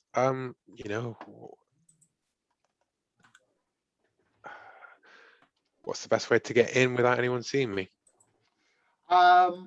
Probably over the wall. rather than the gates. Mhm. You know, there's probably a discrete bit where the wall is not visible from either a neighboring villa, nor the road, nor the main windows. Oh, and of course, you know, my lovely friend Lena has been chatting all about, you know, oh, the view from the when you do your patrols. Where can you see? What is it? Like kind of thing, you know. Okay, cool. So Yeah. I know a good route in over the wall, basically. Jimmy has spotted the best place to cross the wall. Mhm. Yeah. Which probably means you'll be able to get over there without having to roll any dice. You'll need to intrude the building, but I think you can get to the building without a problem if that's what you want. And I think, Unjung, you too are owed a second question. How do I spoof electronic security? Fine. I think that I'm going to say that you think you can hack that system. Yeah. From You want outside. to give an advantage, like give an extra die to whoever is going in on foot, something like that. The way we do this mechanically is you will roll for digital intrusion, and then depending on how that goes, you will get more or less control. But excellent. You can get to the so I'll write this down as can hack the security by Wi-Fi, but not the laptop. Okay, the laptop's going to need contact. I notice that we are at 5 to the hour. I'm going to suggest that given that we now have an outline of the operation as you will face it, that we take a 5 or so minute break and we're back on the hour. Is that okay? Fine. Sounds good. I'll see you then. Okay, back from our last break. So we have an outline of what the team are going to be facing. I want to touch on intel, folks. If you look at the other rules tab, you'll see that there's a little box in there called intel. You can spend intel to add more detail to the briefing that you've got so far. You can spend it to define an obstacle you will definitely encounter during the operation. And the advantage of doing that is that it kind of reduces my flexibility of throwing complications at you. Or you can hoard it, because you can also spend it to work out what might work against supernatural creatures. So it's a resource that has a number of different potential uses. Go ahead. It also says recover their expertise. What does that mean? Okay, one of the consequences that you could face is that your expertise becomes unavailable. You have a wobble. You can get it back by spending intel, getting your mojo back. So it's a useful resource, is what I'm saying to you. There are all kinds of different ways you can spend it. You may not want to spend it immediately, is what I think I'm putting to you. If you think you've got enough to actually go ahead with the op. Yeah. So I will, though, go around the table and ask, Jimmy, you currently have a couple of intel, I think. I have 3 intel now because I've rolled 6s pretty much every time. Okay. So. You've only got 2 marked. I've marked stress instead of intel by mistake. I saw a tick box without reading the thing and I ticked it, okay. But now I have ticked the 3 intel. Right. Yeah. So do you want to spend intel, and if so, on what? I would like to spend intel to, pretty much just confirm what it is that we've been building towards, in the sense of that, Jimmy Rook is going to do a very... You don't have to spend intel to do that. Oh, I know I don't, but it takes away a complication from you. Oh, if you're saying you want to define an obstacle Jimmy will face and look cool doing it. Yeah. So, and I'm making that my thing so that you don't have, vampiric shadows erupt out of the walls and rip me limb from limb. So what do you want Jimmy Rook to look good at? Breaking in and out without a trace. No, you can't. That's... Yeah. But what I mean is that, like, what obstacle are you going to face? Well, the obstacle that I'm going to face is that this is a populated, there is no point where this is an empty building, right? So it's going to involve that kind of like camera tracking down the corridor as he carefully walks from one blind spot to another. Well, And you're describing what you're doing. You're not telling me the obstacle you'll face. okay, a populated area. It's busier than you thought it would be. Yeah, busier than no dead space, no alone time. Busier than expected. That's good enough. That gives me the option to throw something at you that forces you to be a little bit more careful. Does anybody else want to spend any intel? Because the way this works is basically I have 4 complications. Each obstacle that you define removes one of my complications. Unjung? I'm going to sit on that intel. Fine. What about Lena? Have you got any at the minute? I think you had one, didn't you? Yeah, I had one. No, I'll sit on it. Fine. And Vlad has yet to roll a 6 by the look of it. So we'll see what comes. The other thing I want to just touch on is, do you want to seek relief from the horror, i.e. reduce your stress before the op begins? If your stress reaches 6, you will break. You will control the fiction and briefly describe how you break, how you are taken out, and then you start a new character. So you want to stay away from 6. But you're currently sitting on 1s and 2s. I don't think that's looking like much of a challenge currently. So I'm going to assume not. Okay. So I will come to Jimmy last. Let me start with Unjung. Unjung, where do we see you when the operation opens? I am probably in the van. If Vlad is there, we are sitting there companionably, drinking tea with a lot of sugar in it, or munching on things, and I'm running my fingers across the keyboard. But if Vlad is elsewhere, then it's me by myself.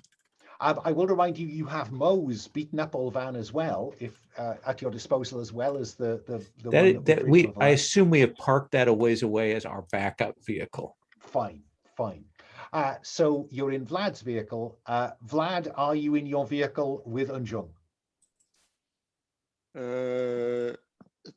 Did we establish that this villa has like cameras and like top of the line security? You didn't establish that, no. Okay. I think I've added what you've got. You've got walls, gates, electric fence. Then I think Vlad is not in the van. We probably see Vlad moving around because for some reason, I assume it's the middle of the night. I was about to check in. I think given that Jimmy's going to break in, we're assuming that. That does mean that Lena's friendly person is not going to be on duty tonight, because he was doing the day shift, as I think I remember saying. That's why I wanted to ask, what time of day do we do it? Okay, so it's night time. Yeah, I think with the place being crowded, fictionally, it would say it was during the day, wouldn't it? Well, okay. The day can once be fine. I know where you are, I will begin to add stuff. Right. So Vlad, where are you as we open? Currently, all you know is what's written on that page. Vlad is walking around with electronic signal denial detector, and he's trying to locate the hard line that connects the villa to, he assumes, some outside side security, so that he can like get the cable and like make sure that the outside security do not arrive, or maybe loop the video if it's possible to do from the outside. Okay. Let's have you roll with technical. So you have expertise. Do you want to include the stress dice? Up to you. I don't know the system. I will not be including this.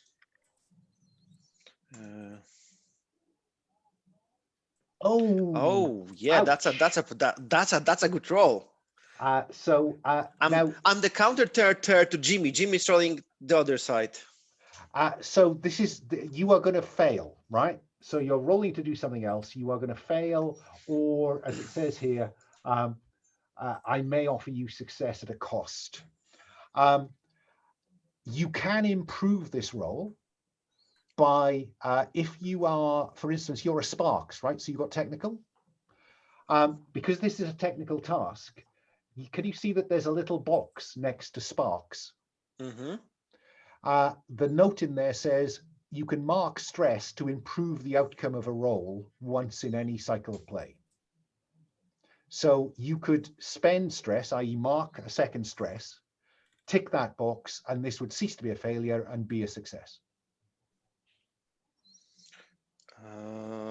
Well, I would like to do at least one thing competently, so why not? Yes, let's do it. Okay. So mark stress, tick that box. So you now have 2 stress. So this is tick box. Okay. Yeah. And you've used up that opportunity for this operation. So that converts that failure into a passable success. So you are able to identify the manhole cover under which the data line for this street runs. Okay. Mm-hmm. Do you want to be down that manhole, or do you want to just know where it is? I think I'm going down the manhole to cut the wires and attach my stuff to be able to do something. That might allow Unjung to make this get an extra benefit. Okay. Yeah. Let's move along to Lena. Sorry, going back the other way. Lena, where do we see you as this opens? I think in the van with Young, and I'm texting that guy. So I'm just involved in some flirtatious sexting. Are you interested in achieving something with this, or is this just staying in touch? This is just staying in touch. Okay. So Jimmy, I'm going to cut to you as you move through the garden towards the building itself. And I will tell you that there are several cars parked in the drive. Okay. So she has visitors. Not good timing. But it means it should be busy somewhere else, hopefully. You never know your luck. So In fact, that was probably my opportunity, right? It was when security went to go speak to, like, check out the cars. I hopped over the wall. I was like, there's never going to be a better time. Maybe. So it is busier than expected. She has visitors. Yeah. Mm-hmm. Anybody responding to that? Let's go back to Vlad in the down the manhole, trying to connect Unjung to the system. Now, I'll tell you what I'll tell you, Vlad, is that there is a hard line that is clearly to the local security services, to the local police. Mm-hmm. So it looks like there's an alarm that triggers at the police station. What do you want to do with that? Yeah, I think we need to cut this hard line so that so that assuming things will get worse, it will not send any signal. Okay. Let me see. I've got nothing particular in my list, so I'm going to say connection to police. Yeah. So we see as I'm taking various like tiny little knives to like cut the cables on the outside, and then with like some kind of sensors finding the right cable, and then taking a tiny scissors to just like cut this one.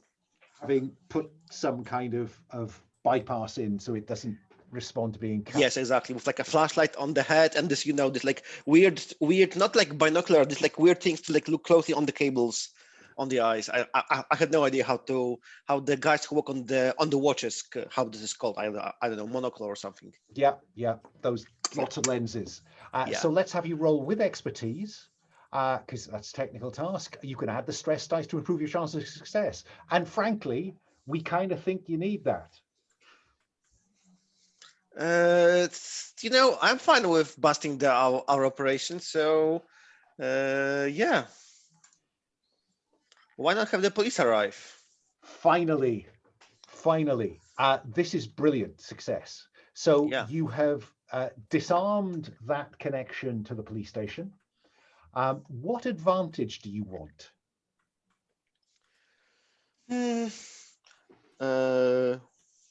So the way it usually works is that the only the camera center is only in the villa, but I envision because this is probably this villa has like super high security levels. So maybe there is a hard line connecting the cameras back to the precinct as well, so that they can also have a view and provide quicker response. Now I can attach to this line so that we have the view of the cameras, or can like manipulate without getting inside and manipulating the box over there. Okay, so you are tapped into the villa cameras. Yes. Fine. So you can now offer Jimmy advice on what's coming. Yeah. Mm-hmm. Lena, still on your phone? Unjun. Lena, does Loverboy know anything about the visitors today? Yeah, I could. Yeah, I'll engage him in tech speak, see if he knows anything about the visitors. Although it seems a bit odd why I'll ask that. Well, no, like, oh, you work in that fancy villa, oh, you must get all kinds of people coming, like, oh, big people, oh, wow, like, impressed me, like, the whole leading him down the honeypot. Good. Pavel's posted something good in chat. Oh, sorry, you do. You get intel, and I will come back for that stress roll in a moment. Lena? Yeah, so let's persuade this guy to tell us, spill the beans. I think this is probably voice chat rather than text, because it's difficult to deploy your obviously personable charms just with a one line of text. So let's have you roll with persuasion. I love the run stress dice. If you want it. Yep. Ouch. Okay. He's getting suspicious. So I am going to mark heat unless you can think of a way to get out of this. For instance, your specialism is as a handler. Yeah, let's mark that and point of stress.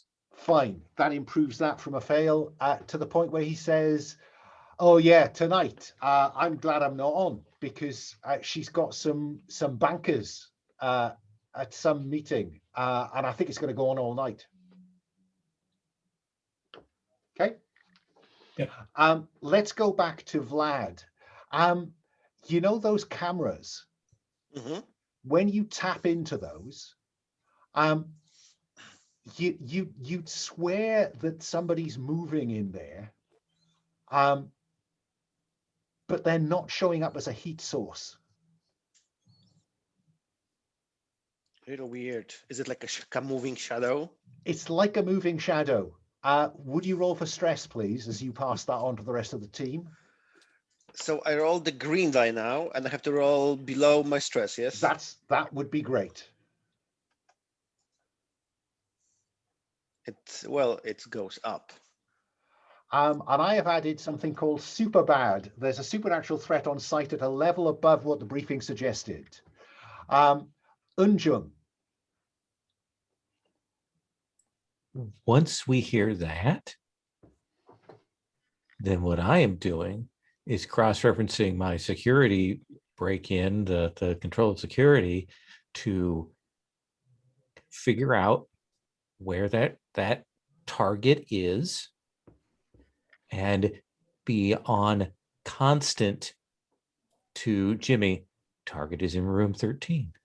Target is moved to room 14. That kind of thing. Essentially, I'm the mapper now for this D&D expedition, and I'm going to tell him where the wandering monster is. Okay. And so what we've got then is decent cameras inside, which show that there's a meeting going on in the master suite. It's a meeting of perhaps half a dozen people, one of whom is Ursula Kane. And she is working her laptop. So this is not going to be simple. Jimmy, you've got Unjung saying there's somebody in the corridors downstairs. There's something in the corridors downstairs. One of the bodyguards is outside the master suite. The other one is on a patrol through the building. Okay. And she's meeting with a bunch of bankers in the master suite. In the meeting room in the master suite. Yeah. So yeah. So you know, I go in, I slip my way into the servants' quarters where there is a dumbwaiter that goes up to private rooms. If only you had discovered that in your briefing. You are going to try to break into the building because I told you you have to break in. Yes. Yeah. So let's have you use intrusion to do something else. I'll With take a burglary. expertise. I take a burglary kit. You do need to select a burglary Yes. kit now. And can I just refresh? In terms of just sneaking around and not being seen, medium doesn't particularly draw you back. Medium's more a case of like if you were trying to pass yourself off with somebody, you'd have a hard time, right? Yeah, if somebody catches you, yeah, then medium is going to be an instant give. Yeah, I think I'll already be in trouble if someone catches me. Okay. So yeah, I'll go with medium for that one. Because I've got to have the tablet that I need to clone the hard drive as well. So that's already Indeed 2. So. And if it goes loud, okay, I will include the stress die. That is a 4 on the expertise. So that's an ordinary success. You are now in the building. Lena, anything else you want from this guy? He'd quite like to meet you. Because he's got the night off. Yeah, I'll ask him. Is he in the villa? No, he lives out. He and the 2 bodyguards they live in. He lives out. So you know, could you meet at the bar where you met before? Yeah, but give me an hour. I've got to do my hair. All of this in the shadowed back of a van. Unjung, you are trying to help Jimmy see that. I think it's fair to say that whatever it is now working its way upstairs. It looks like it's heading in a similar direction as Jimmy is going to have to go if he's going to get to that meeting room. Do you want to do anything else with that piece of information, Unjung, or do you just want to pass it on?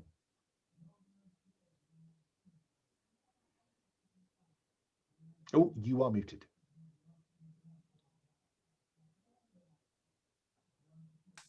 I think that's a point at which I say, Jimmy, do you want a distraction? Do I want a distraction? I'm not going to blow anything up. Yeah, I think a distraction sounds good. Or I just want to put out there that I'm happy if to have Unjung, like, you know, like it's the video game where you don't play the player, you play the guy telling him where to go, like over the radio, and the consequences would be on me rather than her. I'm happy. Yeah. Okay. Well, then I'll do that. And I'll say in my back pocket, I'll say, if we need to, I'll trigger a downstairs, like front yard alarm. Okay. That's plan B. Just tell me where to go, Unjung. Okay. Well, the route appears to be to follow whatever that shadowy creature is. Yeah, I'm imagining it as like on the comms, like stop, wait, go, right, left. You know, north side, go. And tell me when you have eyes on it. Oh God. And Vlad, you've got eyes on both the meeting room and the bodyguard outside the meeting room. And what you see is the bodyguard outside the meeting room, as Unjung is saying, yeah, it's going up onto that landing just outside the meeting room, Jimmy. And in a moment, Vlad, you see the shadow coalesce. And I've put a picture of the person that it coalesces into on the bottom of the operation sheet, just under other details. A figure coalesces, seems to just step out of the shadow. And just snaps the bodyguard's neck.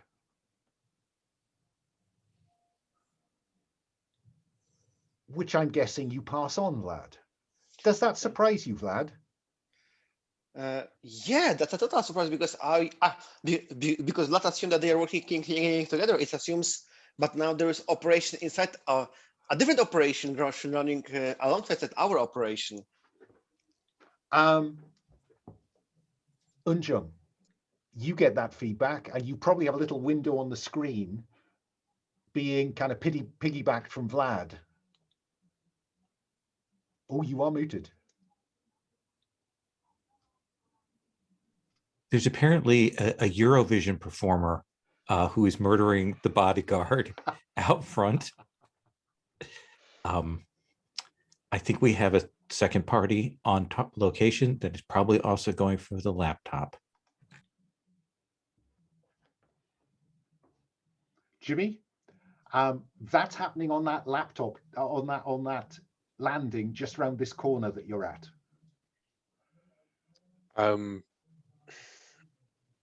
Well, shit, I thought we killed all these ones. I mean, he's going into the boardroom, isn't he? I'm going to declare a vampiric power, which is, where's it gone? Cloak of Darkness.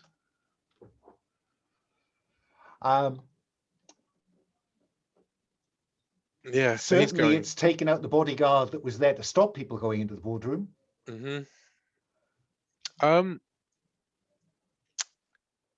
I mean, I think I'm just going to let it do whatever it wants to do, and then try and take advantage of whatever the chaos it creates. Because there's a room full of people in Ursula Kane who knows about whatever. But if I shoot a vampire here, I'm just blowing myself every way.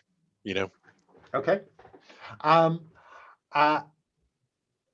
Vlad, Unjung, Lena by extension, you see this figure tear the door off its hinges and launch itself into that boardroom.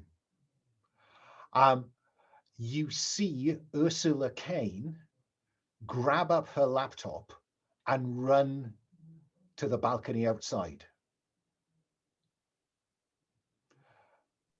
And hang on. Yeah, sure. Lena, you're the only person not actively engaged at the moment, so I'm going to come to you first. Do you do anything? Yeah, I think this is when I don my Jordanian police uniform and probably also pull one out for Yung and say, I think the police have been called. Do you want to actually have credentials? Yes, I do. Then do you want to call on a contact in a flashback to have them? Yeah, sure. So the way that would work is that you would, if you notice down the bottom, it says expertise. This sounds like a forger who would provide you with the papers you need, the credentials you need, and that would give you temporary use of the disguise expertise. Yeah. Yeah? Or are you going to go plain clothes and pretend to be a blonde Jordanian detective who's just using naked authority? Because that forger will cost you a point of stress. Yeah, I don't think, if they're under attack, I don't think anybody's going to stop me and ask for papers. So, okay. yeah, I'll bluff my way. Okay, so where do we see you heading? You don't need a uniform. For the reasons you just told me. Towards the main gates. Fine. And Ursula Kane has jumped onto the top of an SUV. You see her jump onto the top of the SUV because it's not a high balcony, and the SUV was parked outside. Vlad, you're still under a manhole cover. Unjung, you're still in the van with a laptop. Lena, you are at the gates. Unjung. Assuming that she wants to drive this SUV out of there, let's say that that's her next step. Is there one gate exit or are there multiple? There's only one gate exit from this drive. Okay. That's the one that Lena is currently approaching. Then I am moving up to the driver's seat of the van. Could I hazard a guess as to what you might be doing? I am getting ready to gun it to either block that entrance or hit the van as it comes out. Fine. So there's an SUV. Jimmy, you are inside. You can hear screams from the boardroom. Vlad, you are seeing this creature just tearing these people apart. Yeah, time to unhook my personal access device from this line and run to the van, because obviously things will be escalating, some chase or whatever. So I'm like exiting the manhole. Yeah, I think I bothered to put the cover on, and then I ran to the van to on Unjun. Okay, as Unjung is just beginning to swing it, Lena, you're heading towards the gate, and you can see the gates click and begin to open inwards away from you as the SUV comes down the drive towards the gates. What are you going to do? I'm going to shout out, I'm Jordanian police. The alarm's been triggered. Okay, let's have you, because the alarm would have been triggered if Vlad had not, in fact, disabled it. So we know there aren't any police coming, but she doesn't know that. So let's have you roll with authority. Just with expertise, stress dice if you want it. Yeah, I'll roll the stress dice. A failure could mean you get hit. Oh, will you look at that? She screeches to a halt, kind of this far away from you. On that brilliant success. What other advantage do you want? I want her to wind down the window and put the thing into park. I said that just for you, lol. We just put it in neutral and brake on. So she'll engage me in conversation. Law-abiding routine kicks in this panic. She comes to a stop. She goes into neutral. And she just looks at you. She's stunned. She does nothing for a moment. Mark intel as you see the creature leap from the balcony to the ground, which is a bigger drop behind her. Yeah. She hasn't seen it. If she had, she's probably going to be running you down. Do you want me to roll for stress? I'd love you to roll for stress. Jimmy, what are you going to be doing while this is going on? Cool as cucumber. Roll a 1. You lot are so cool. Jimmy, you're inside. There's still one bodyguard on patrol, though you can probably assume that he's running towards the screaming. Well, I was following this shadow creature up the stairs, right? Okay. So I wasn't that far behind when this whole thing. So I think that and he's, I come around the corner just as he leaps out off the balcony, right? And he lands down. There's probably blood all over the place, right? Dismembered bodies, heads. Yeah. Would you roll for stress, please, Jimmy? Yep. No laptop, crucially. No laptop. It doesn't bother me. I've seen worse. You have, actually. Yeah, these, and I remember the words of my old friend Peter Skellin. These people probably deserved it.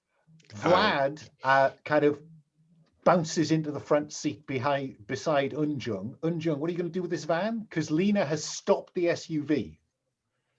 But I think Lena is probably saying, shit, that thing's coming. I am getting the van in position and I will say, Vlad, yes, that woman has the laptop. You and Lena need to get the laptop, and we need to get out of here. On it. Okay. I exit the car and I start walking toward the. Walking nonchalantly. I'm start running, but I don't want to come around the gate. I want to if Lena is on this side, I want to come from. Okay. Hopefully from the other side, and maybe I will get the chance to open the door and grab the laptop. Let's see what Lena does in the time it takes you to run this kind of 30 paces. Lena, do you do anything? Yeah, I'm going to say to Ursula. I'll say that I've got some friends in an unmarked police vehicle there. We're just going to get a GPS tracker, and they'll deal with what's pursuing us while I drive you to safety. Okay, now you are going to need to really get a good success here, because she has a better idea what's behind her than perhaps you do. Roll to persuade or authority. It sounds like authority, actually, but doesn't matter. Yeah, all 3 dice again. Go on. Did I give you that point of intel? I should have given you intel. She will begin to. You can see her hitting the locks. She's not getting out of that car. That's fine. She's moving the car into gear to drive past you, and that could mean over you, but you have time. I want her to pull level with Unjung. Yeah. I will then grab the cloner from Young, who will pass it from window to window. I will then place it near the laptop, start copying the data, and then we will depart, leaving You're Jimmy, going to have to get Young, into the car. Who will have to get into what? Yeah, I'm going to get into her car. I'll say I'll drive at safety. Okay, sorry, I misunderstood. So you get into the passenger seat next to her. Vlad, you have a chance to get into the seat behind her because you wanted to get to the other side of the car. Yeah, but my intention was to steal it, and it appeared that I don't know. Do you stay in the drive? Do you get in the car? Do you retreat to the van? Think about it while I ask Jimmy what he does now that he's negotiated the massacre upstairs, the slaughterhouse. Well, Jimmy runs out to the balcony, sees this creature, you know, out front, and goes, "Oi!" and then throws a flashbang at him. Okay. So you're going to try and get its attention with a flashbang. The idea is that Jimmy's going to throw the flashbang at him and then leap into the pool and get out of it while it's still stunned. You know. Okay, that's a good chance. It must be said it is not facing in your direction, so you're hoping it's going to turn when the flashbang goes off behind it. Well, as I leap into the pool and I go, "Oh!" you can throw it as I jump. Okay, you know? okay. Like, Let's have you roll to confront the conspiracy or its pawns. Mhm. No, you're not confronting it. You're doing something else. Roll to Doing do something something else. else. Yes. I'm going to give you heavy weapon expertise, so Mhm. you're rolling with orange. Mhm. Did you choose heavy weapons? I did choose heavy weapons. Yeah, I thought so. So Stress dice if you'd like it. I have orange, but I don't have. So I'm rolling 2 dice to begin with, and then a stress Yes, dice if I want. Yeah. if you want. Okay. I will. You know, I'll roll the stress dice because I want this to work. There's a 5 on the expertise dice. Fine. So it goes off behind it and it pauses and the flashbang goes off. Yeah. Hmm. You splash Well, into the I think the flashbang smacks it in the back of the head, right? No, that's a 6. Oh, there's a 6. Okay. So It's on not- a 5, But I wanted it to be able to see it. on a 5, you attract its attention.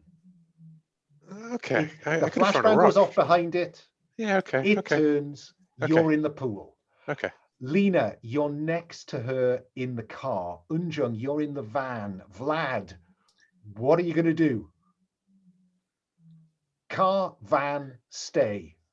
I say, Vlad, but I'm going to have to pick up Jimmy. Get in the van with Lena. That's your extraction right now.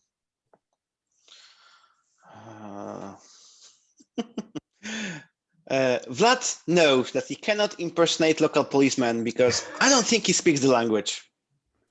I don't think he speaks this language. No chance. She's convinced. She's, Lena's in the car with her.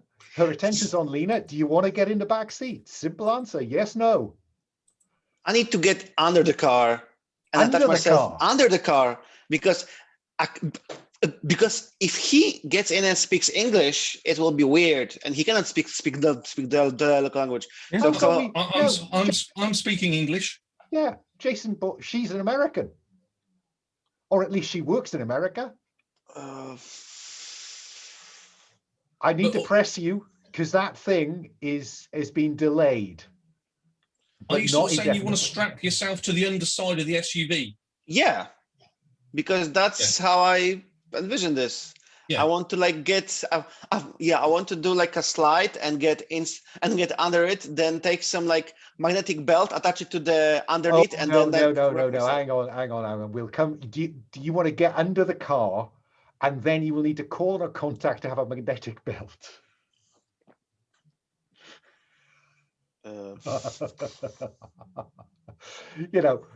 Remember, this isn't Blade. So I just don't know why you want to be under car, not in it. I don't understand. What's the objective? Fine, whatever. I will jump inside. In the back of the car, and she will screech away. Lena, which direction do you send her? Because she just wants to get away from that thing. Yeah, I wanted to get the cloning device. Okay, so there's a laptop. It was on the seat beside her. You can pick up that laptop. Yeah? Yeah. So you got the laptop. Unjung we'll say Unjung has given you the cloned one. Yeah. Jimmy, you're in the pool. That thing it's given them enough chance to make some progress, but it then is much more interested in her than what's going on behind it. It doesn't know you're there. I should have just gone for a real grenade then, I suppose, rather than a flashbang. Yeah, okay. You've delayed it. Yeah. I mean, do you want it to come back and kill you? I guess I wanted to hurt it or stun it enough to facilitate both our escapes, but ultimately I've jumped into a pool and slightly caused it to step slightly. I shoot it in the back. Sod it. Okay, so you come to the edge and go bang, bang, bang. Yeah. Swim up out the thing, grab a gun off a dead guard on the floor or whatever. Oh no, there's I've no got the dead load guard for it. outside. You need to Okay. declare a weapon. Okay, I'll declare a weapon. I'll declare a is there an Uzi, an SMG? There is compact SMG. Yeah, I have a compact SMG. Okay. Lena, where do you tell her to drive? Because she just wants to drive very quickly away from that thing. There's panic in her face. Yeah, I'll tell her that we've got a. You've got to help me. You've got to help me. If they're coming to kill me. Yeah, there's a VIP safe house we're going to take you to. Okay. Unjung, Vlad and Lena are leaving the scene at speed. You hear gunshots. You are muted too. That's what I was expecting to have happen. That they Okay. would take off. That part of the thing is done. That is the point at which I stop the car in front of the open gate. Do we see the gentleman? Let's see how that confront the conspiracy at pawns goes, Jimmy. This time you are trying to do it harm, aren't you? This isn't. Yeah. Yeah. Let's have you do. I mean, that. I tried to distract it with a flashbang, and so now I'm just going to shoot it in the head. So let's see how that goes. Yeah. I guess I don't have it's not a heavy tag, right? So I don't get to add the expertise dice for it. No. Okay, I'll include the stress. Oh, you always add expertise. You all have small arms. Oh, okay. Well, I'll re-roll the expertise to see if I get higher than a 4. I get 4. Okay, so on a 4, you apply 1 stress to it. Yeah. Mhm. I will now declare the fact that these creatures regenerate when hit by mundane weapons. Okay. And Unjung, When you say mundane weapons, does that include the grenades I have? regenerate means that they will regenerate from mundane harm. Well, let's see when I throw the grenade at him, whether he Whether that regenerates from that. So I think certainly when those rounds impact in his back, it will turn around, Jimmy.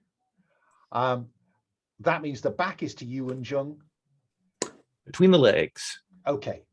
Let's have you roll with expertise. Sorry, you don't have heavy weapons expertise. Oh, yes, you've got deadly. So you're rolling got with deadly. expertise and the deadly, the bonus dice, and the stress dice if you want it. Oh, that'll be with the stress die, yes. Okay. So that's 3 dice. That's 3 dice. That's a 4. Oh, and sorry, and the expertise dice. Oh, Yeah, you get the benefit I'll of roll both that one. when you're doing that. That's still a 4. Okay, so it goes off and it does significant shrapnel damage to it. Okay. So now it's being shot at from one direction, shrapnel from another direction. You have not taken it out. So do we need to spend for a compulsion before we can do a deterrent? You have to have a compulsion before you can have a deterrent. You have to have a deterrent before you can have a vulnerability. Okay, can I quickly spend a compulsion to say that it's addicted to human flesh, because I saw the thing that it had taken from people in that boardroom when it left, right? Fine. Just to push the ball rolling on the Yeah. compulsion weakness. Well, look, you I know? mean, why not have it addicted to human blood? Well, or just that when it's damaged, it desperately needs to feed on flesh feed. to regenerate. Yeah, well, Yeah. because the other one's attracted to mortal blood rather than addicted to. Oh, I see what you mean. Yeah. Fine, Yeah. I'll do that. Yeah. Addicted to, so it takes harm. I think that we are fictionally creating a situation where regeneration is driven by consumption. Mhm. So clear that intel that you spent for that. Lena, spend where 2? are you telling her? No, well, you can spend 1 now. Yeah. Then I come back to Lena. Lena, where are you telling her to drive? To our safe house. Okay, so there is a safe house. We'll define it if we have to. And I think that let's have you roll to flee the scene, Lena, to see whether you get far enough away without any problem. I'm going to give you expertise because she's not an unreasonable driver. Stress dice if you want it. Okay. Flee for your life. Yeah. Yeah. Okay. Oh. Failure. You're in trouble. Let me add a complication, which is fucking civilians. There's an otherwise innocent bystander on site who needs to be persuaded to help you or they'll give the game away. There is a police car parked ahead of you and it's heard gunfire. There's now an explosion and it spun the police car to block the road as the two guys get inside, get out and level pistols at you. Vlad, you're in the back of the car. Is there anything you want to do?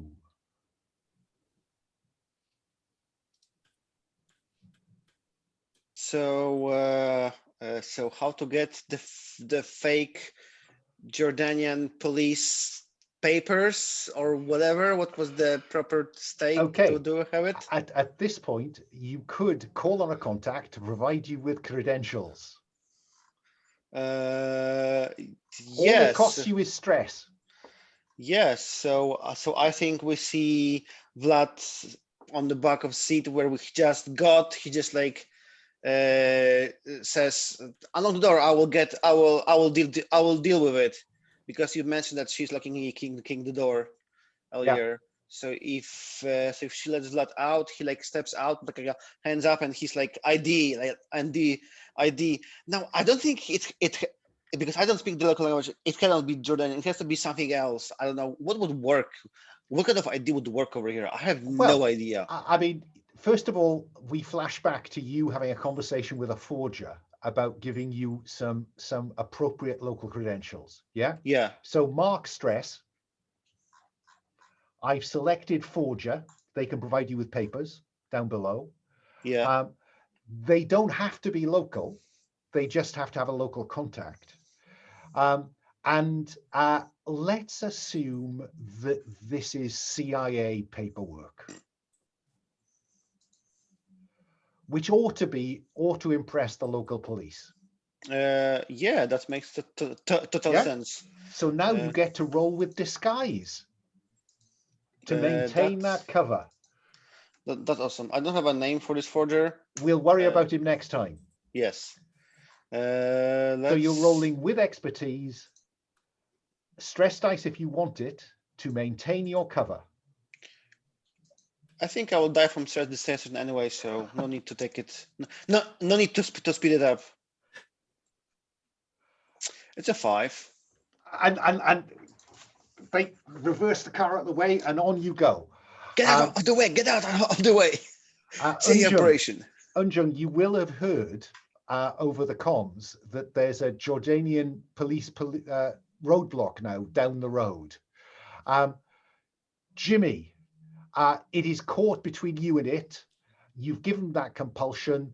We see it leap across the pool back up to the boardroom with the intention of feeding. Unjung? In the van. Yeah, well, I think as it leaps over, right, like Jimmy just goes, and then just leaps across the hood of the car, and then runs in. Go! And let's have you, Unjung, roll to flee the scene.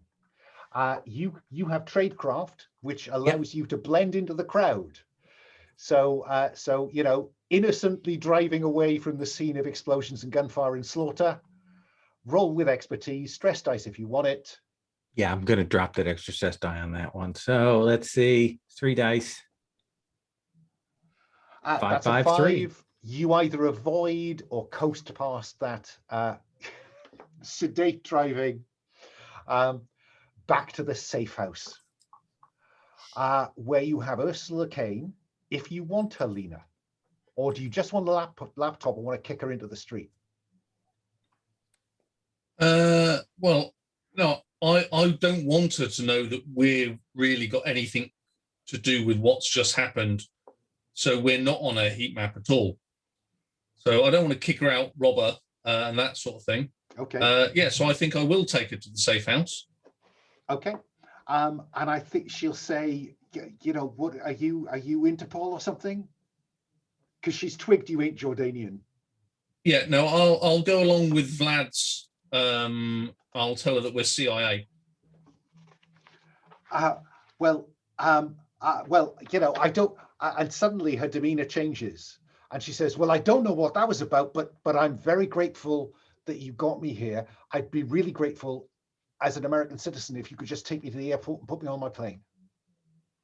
We can take you to the airport and put you on a CIA plane.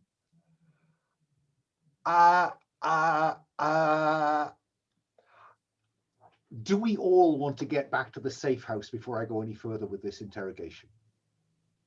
Or Jimmy and Unjung, are you content to be off screen for this bit? We can't let Jimmy get in a room with her because she knows who Jimmy is. Oh, Jimmy's all set to just blow this right now.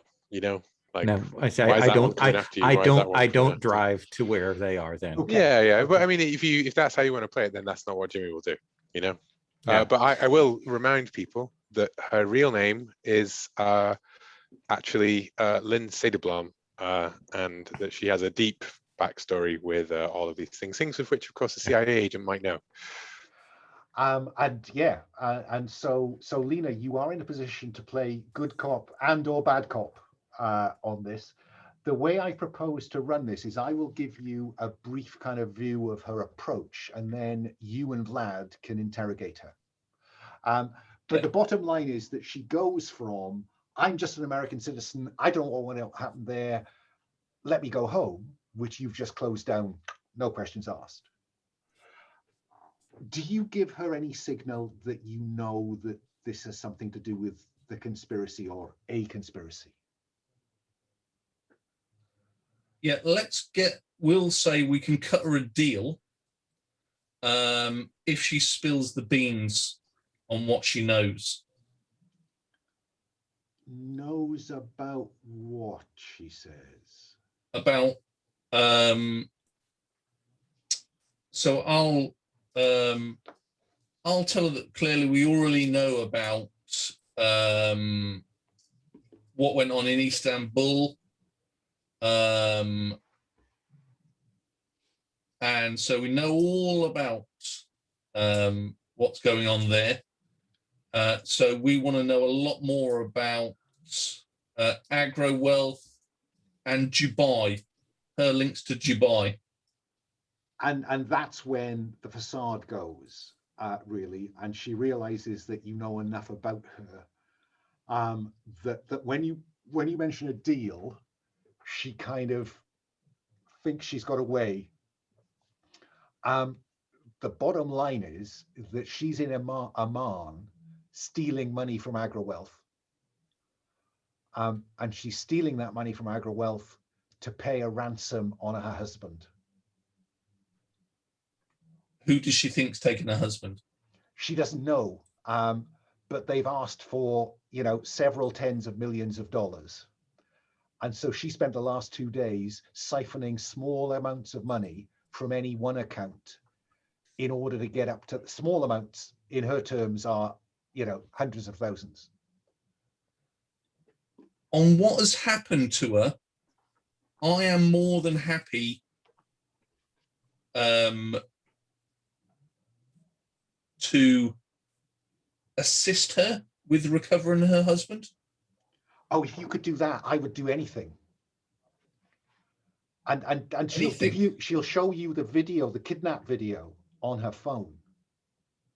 Vlad, what are you doing while this interrogation goes on? What are you interested in? Well, to decide what I'm doing, we need to establish what is the position of the laptop. The laptop is sitting there beside her. And we've copied it. I'm very happy for Vlad to be doing that just behind her while she's, you know, having this conversation with Lena, unless you want to do something else, Vlad. That's exactly what I'm doing. I'm trying to being conspicuous about it. So probably I have something that Unjun prepared that I like just like put a hand with this device on it and it will copy the hard drive. I'm not sure if I have to like wire it to the USB port, but I'm trying to just like as the conversation is going on to just do it inconspicuously so that if whatever deals happen, she might not realize that we did it. Oh, I'm happy for that. She is very focused on one, staying alive, and two, not going to jail. And the bottom line is that she is in between a rock and a hard place. If she doesn't hand over this cash, then her husband dies. If she does hand over this cash, then more things like that are going to come after her. What she wants as a deal is for the CIA to rescue her husband and leave her in AgriWealth. And then she will just be your person in AgriWealth. I think with what's happened to her, I'm emotionally tied into that. So I'm more than happy to assist her. Well, I think that's where we cut when she says, that's what I want. And then next time we'll start with you deciding whether that's what you want to give. Yeah. So we'll close out there. You have Ursula Kane, Lynn Cederblom, as was. She's made you an offer. Her husband is kidnapped and was kidnapped from Dubai, is all she can tell you. You can examine the video next time. But let's have a quick stars and wishes. Let me run left to right. Will, any stars? Coming back to all of this, the new characters, the return of Lowell's character, I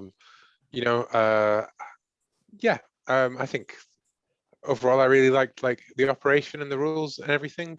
I think we got a bit tangled around the gate and the logistics of like each small incremental step kind of being a bit more involved than but like I think if you were to look at it as like the overall thing, it was still a very cool action scene, and ultimately we got away with Ursula Kane. We went in quiet, it went loud, and we came away with everything basically. Okay. Paul, any stars? Yeah, some great play around the table. Really good. Okay. Any stars, Pavel? Yes, it was awesome to see Unjin in two very different roles, and Wandering Monster was just a killer line. It was very cool to see Paul in a different role, from being a man of the van to be the one doing the talking and really controlling the situation. And Jimmy Rogue, I've seen it. He was going for this like next kill on the scoreboard. So close, so close. It was good to see him back in action. And Alan, thanks for like keeping everything on the move. I think it might be more difficult to kill these than you're used to, Jim. Oh, I actually was just planning on can't see, right? So yeah. Lowell, any stars? Oh yeah, really nice integration with the last campaign on so many levels, both character level and setup level, and details brought in without it feeling like it was overwhelming. It gave us a nice discrete mission. I enjoyed the play of this. I thought it was a great setup scene.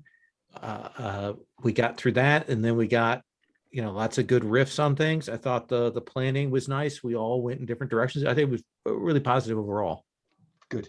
Let me go back around my stars. Nice to see some connectivity. The fact that all the players are in, even though all the characters aren't, I hope excused the degree of self-indulgence about having Henry return. What could I do? So I thank you for your patience around that. Will, wishes for next time? I just want to say Henry was a big star. The secret, the twist there, that was a great one. Mm-hmm. Anyways, wishes. Just to clarify, the attacker was sent. She believes it was sent by AgriWealth, right? She thinks it was sent by she's stealing the people stuff behind AgriWealth. Yeah, and she's she stealing thought stuff. she was getting stuff out of these accounts surreptitiously, whereas it looks like they're onto her. Yeah, I suppose my wish is I'd like to really lean into this, false CIA operation and convince that, we're turning her into our asset, but it's probably Henry's asset, but she thinks she's working for the CIA, and you never really tell them who you're working for, right? Like, It's yeah. the Mirrors campaign. Yeah, exactly. Yeah. Paul, any wishes for next time? Yeah, I'd actually like to see a bit more planning. To me, both ops felt a bit. I know time was tight, and I do appreciate that, but it did feel a bit like herding cats. There was 4 people doing 4 different things twice.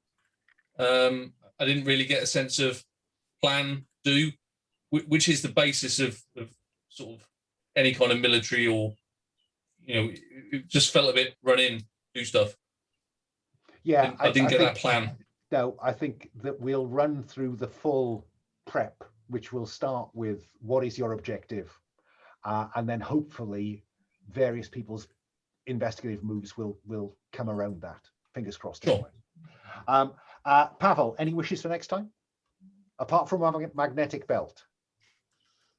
Apart from this, I wish to understand how the system works, because I have no idea what Will was doing with this deterrent stuff. I don't know how it works. Compulsion, deterrent, vulnerability. I have no idea how it works. I don't. Okay. Weirdly enough, I feel like there should be more moves than doing always something else in the system. We are the joy of simplicity, my friend. okay. Maybe that's the way to go. Because So I have that's to one tell thing. you, I'm not writing anymore. Learn how the system works. I don't know. We didn't use load. I don't know how it is supposed to Yeah, work. I'll be honest with you. I hand waved load and gear this time. I gave Okay. you much more freedom in terms of gear you could have. So basically, for me, understanding the system. I'll tie that down next time when you have a bit more time to do, but I wanted to try and get you somewhere rather than just have you hanging about.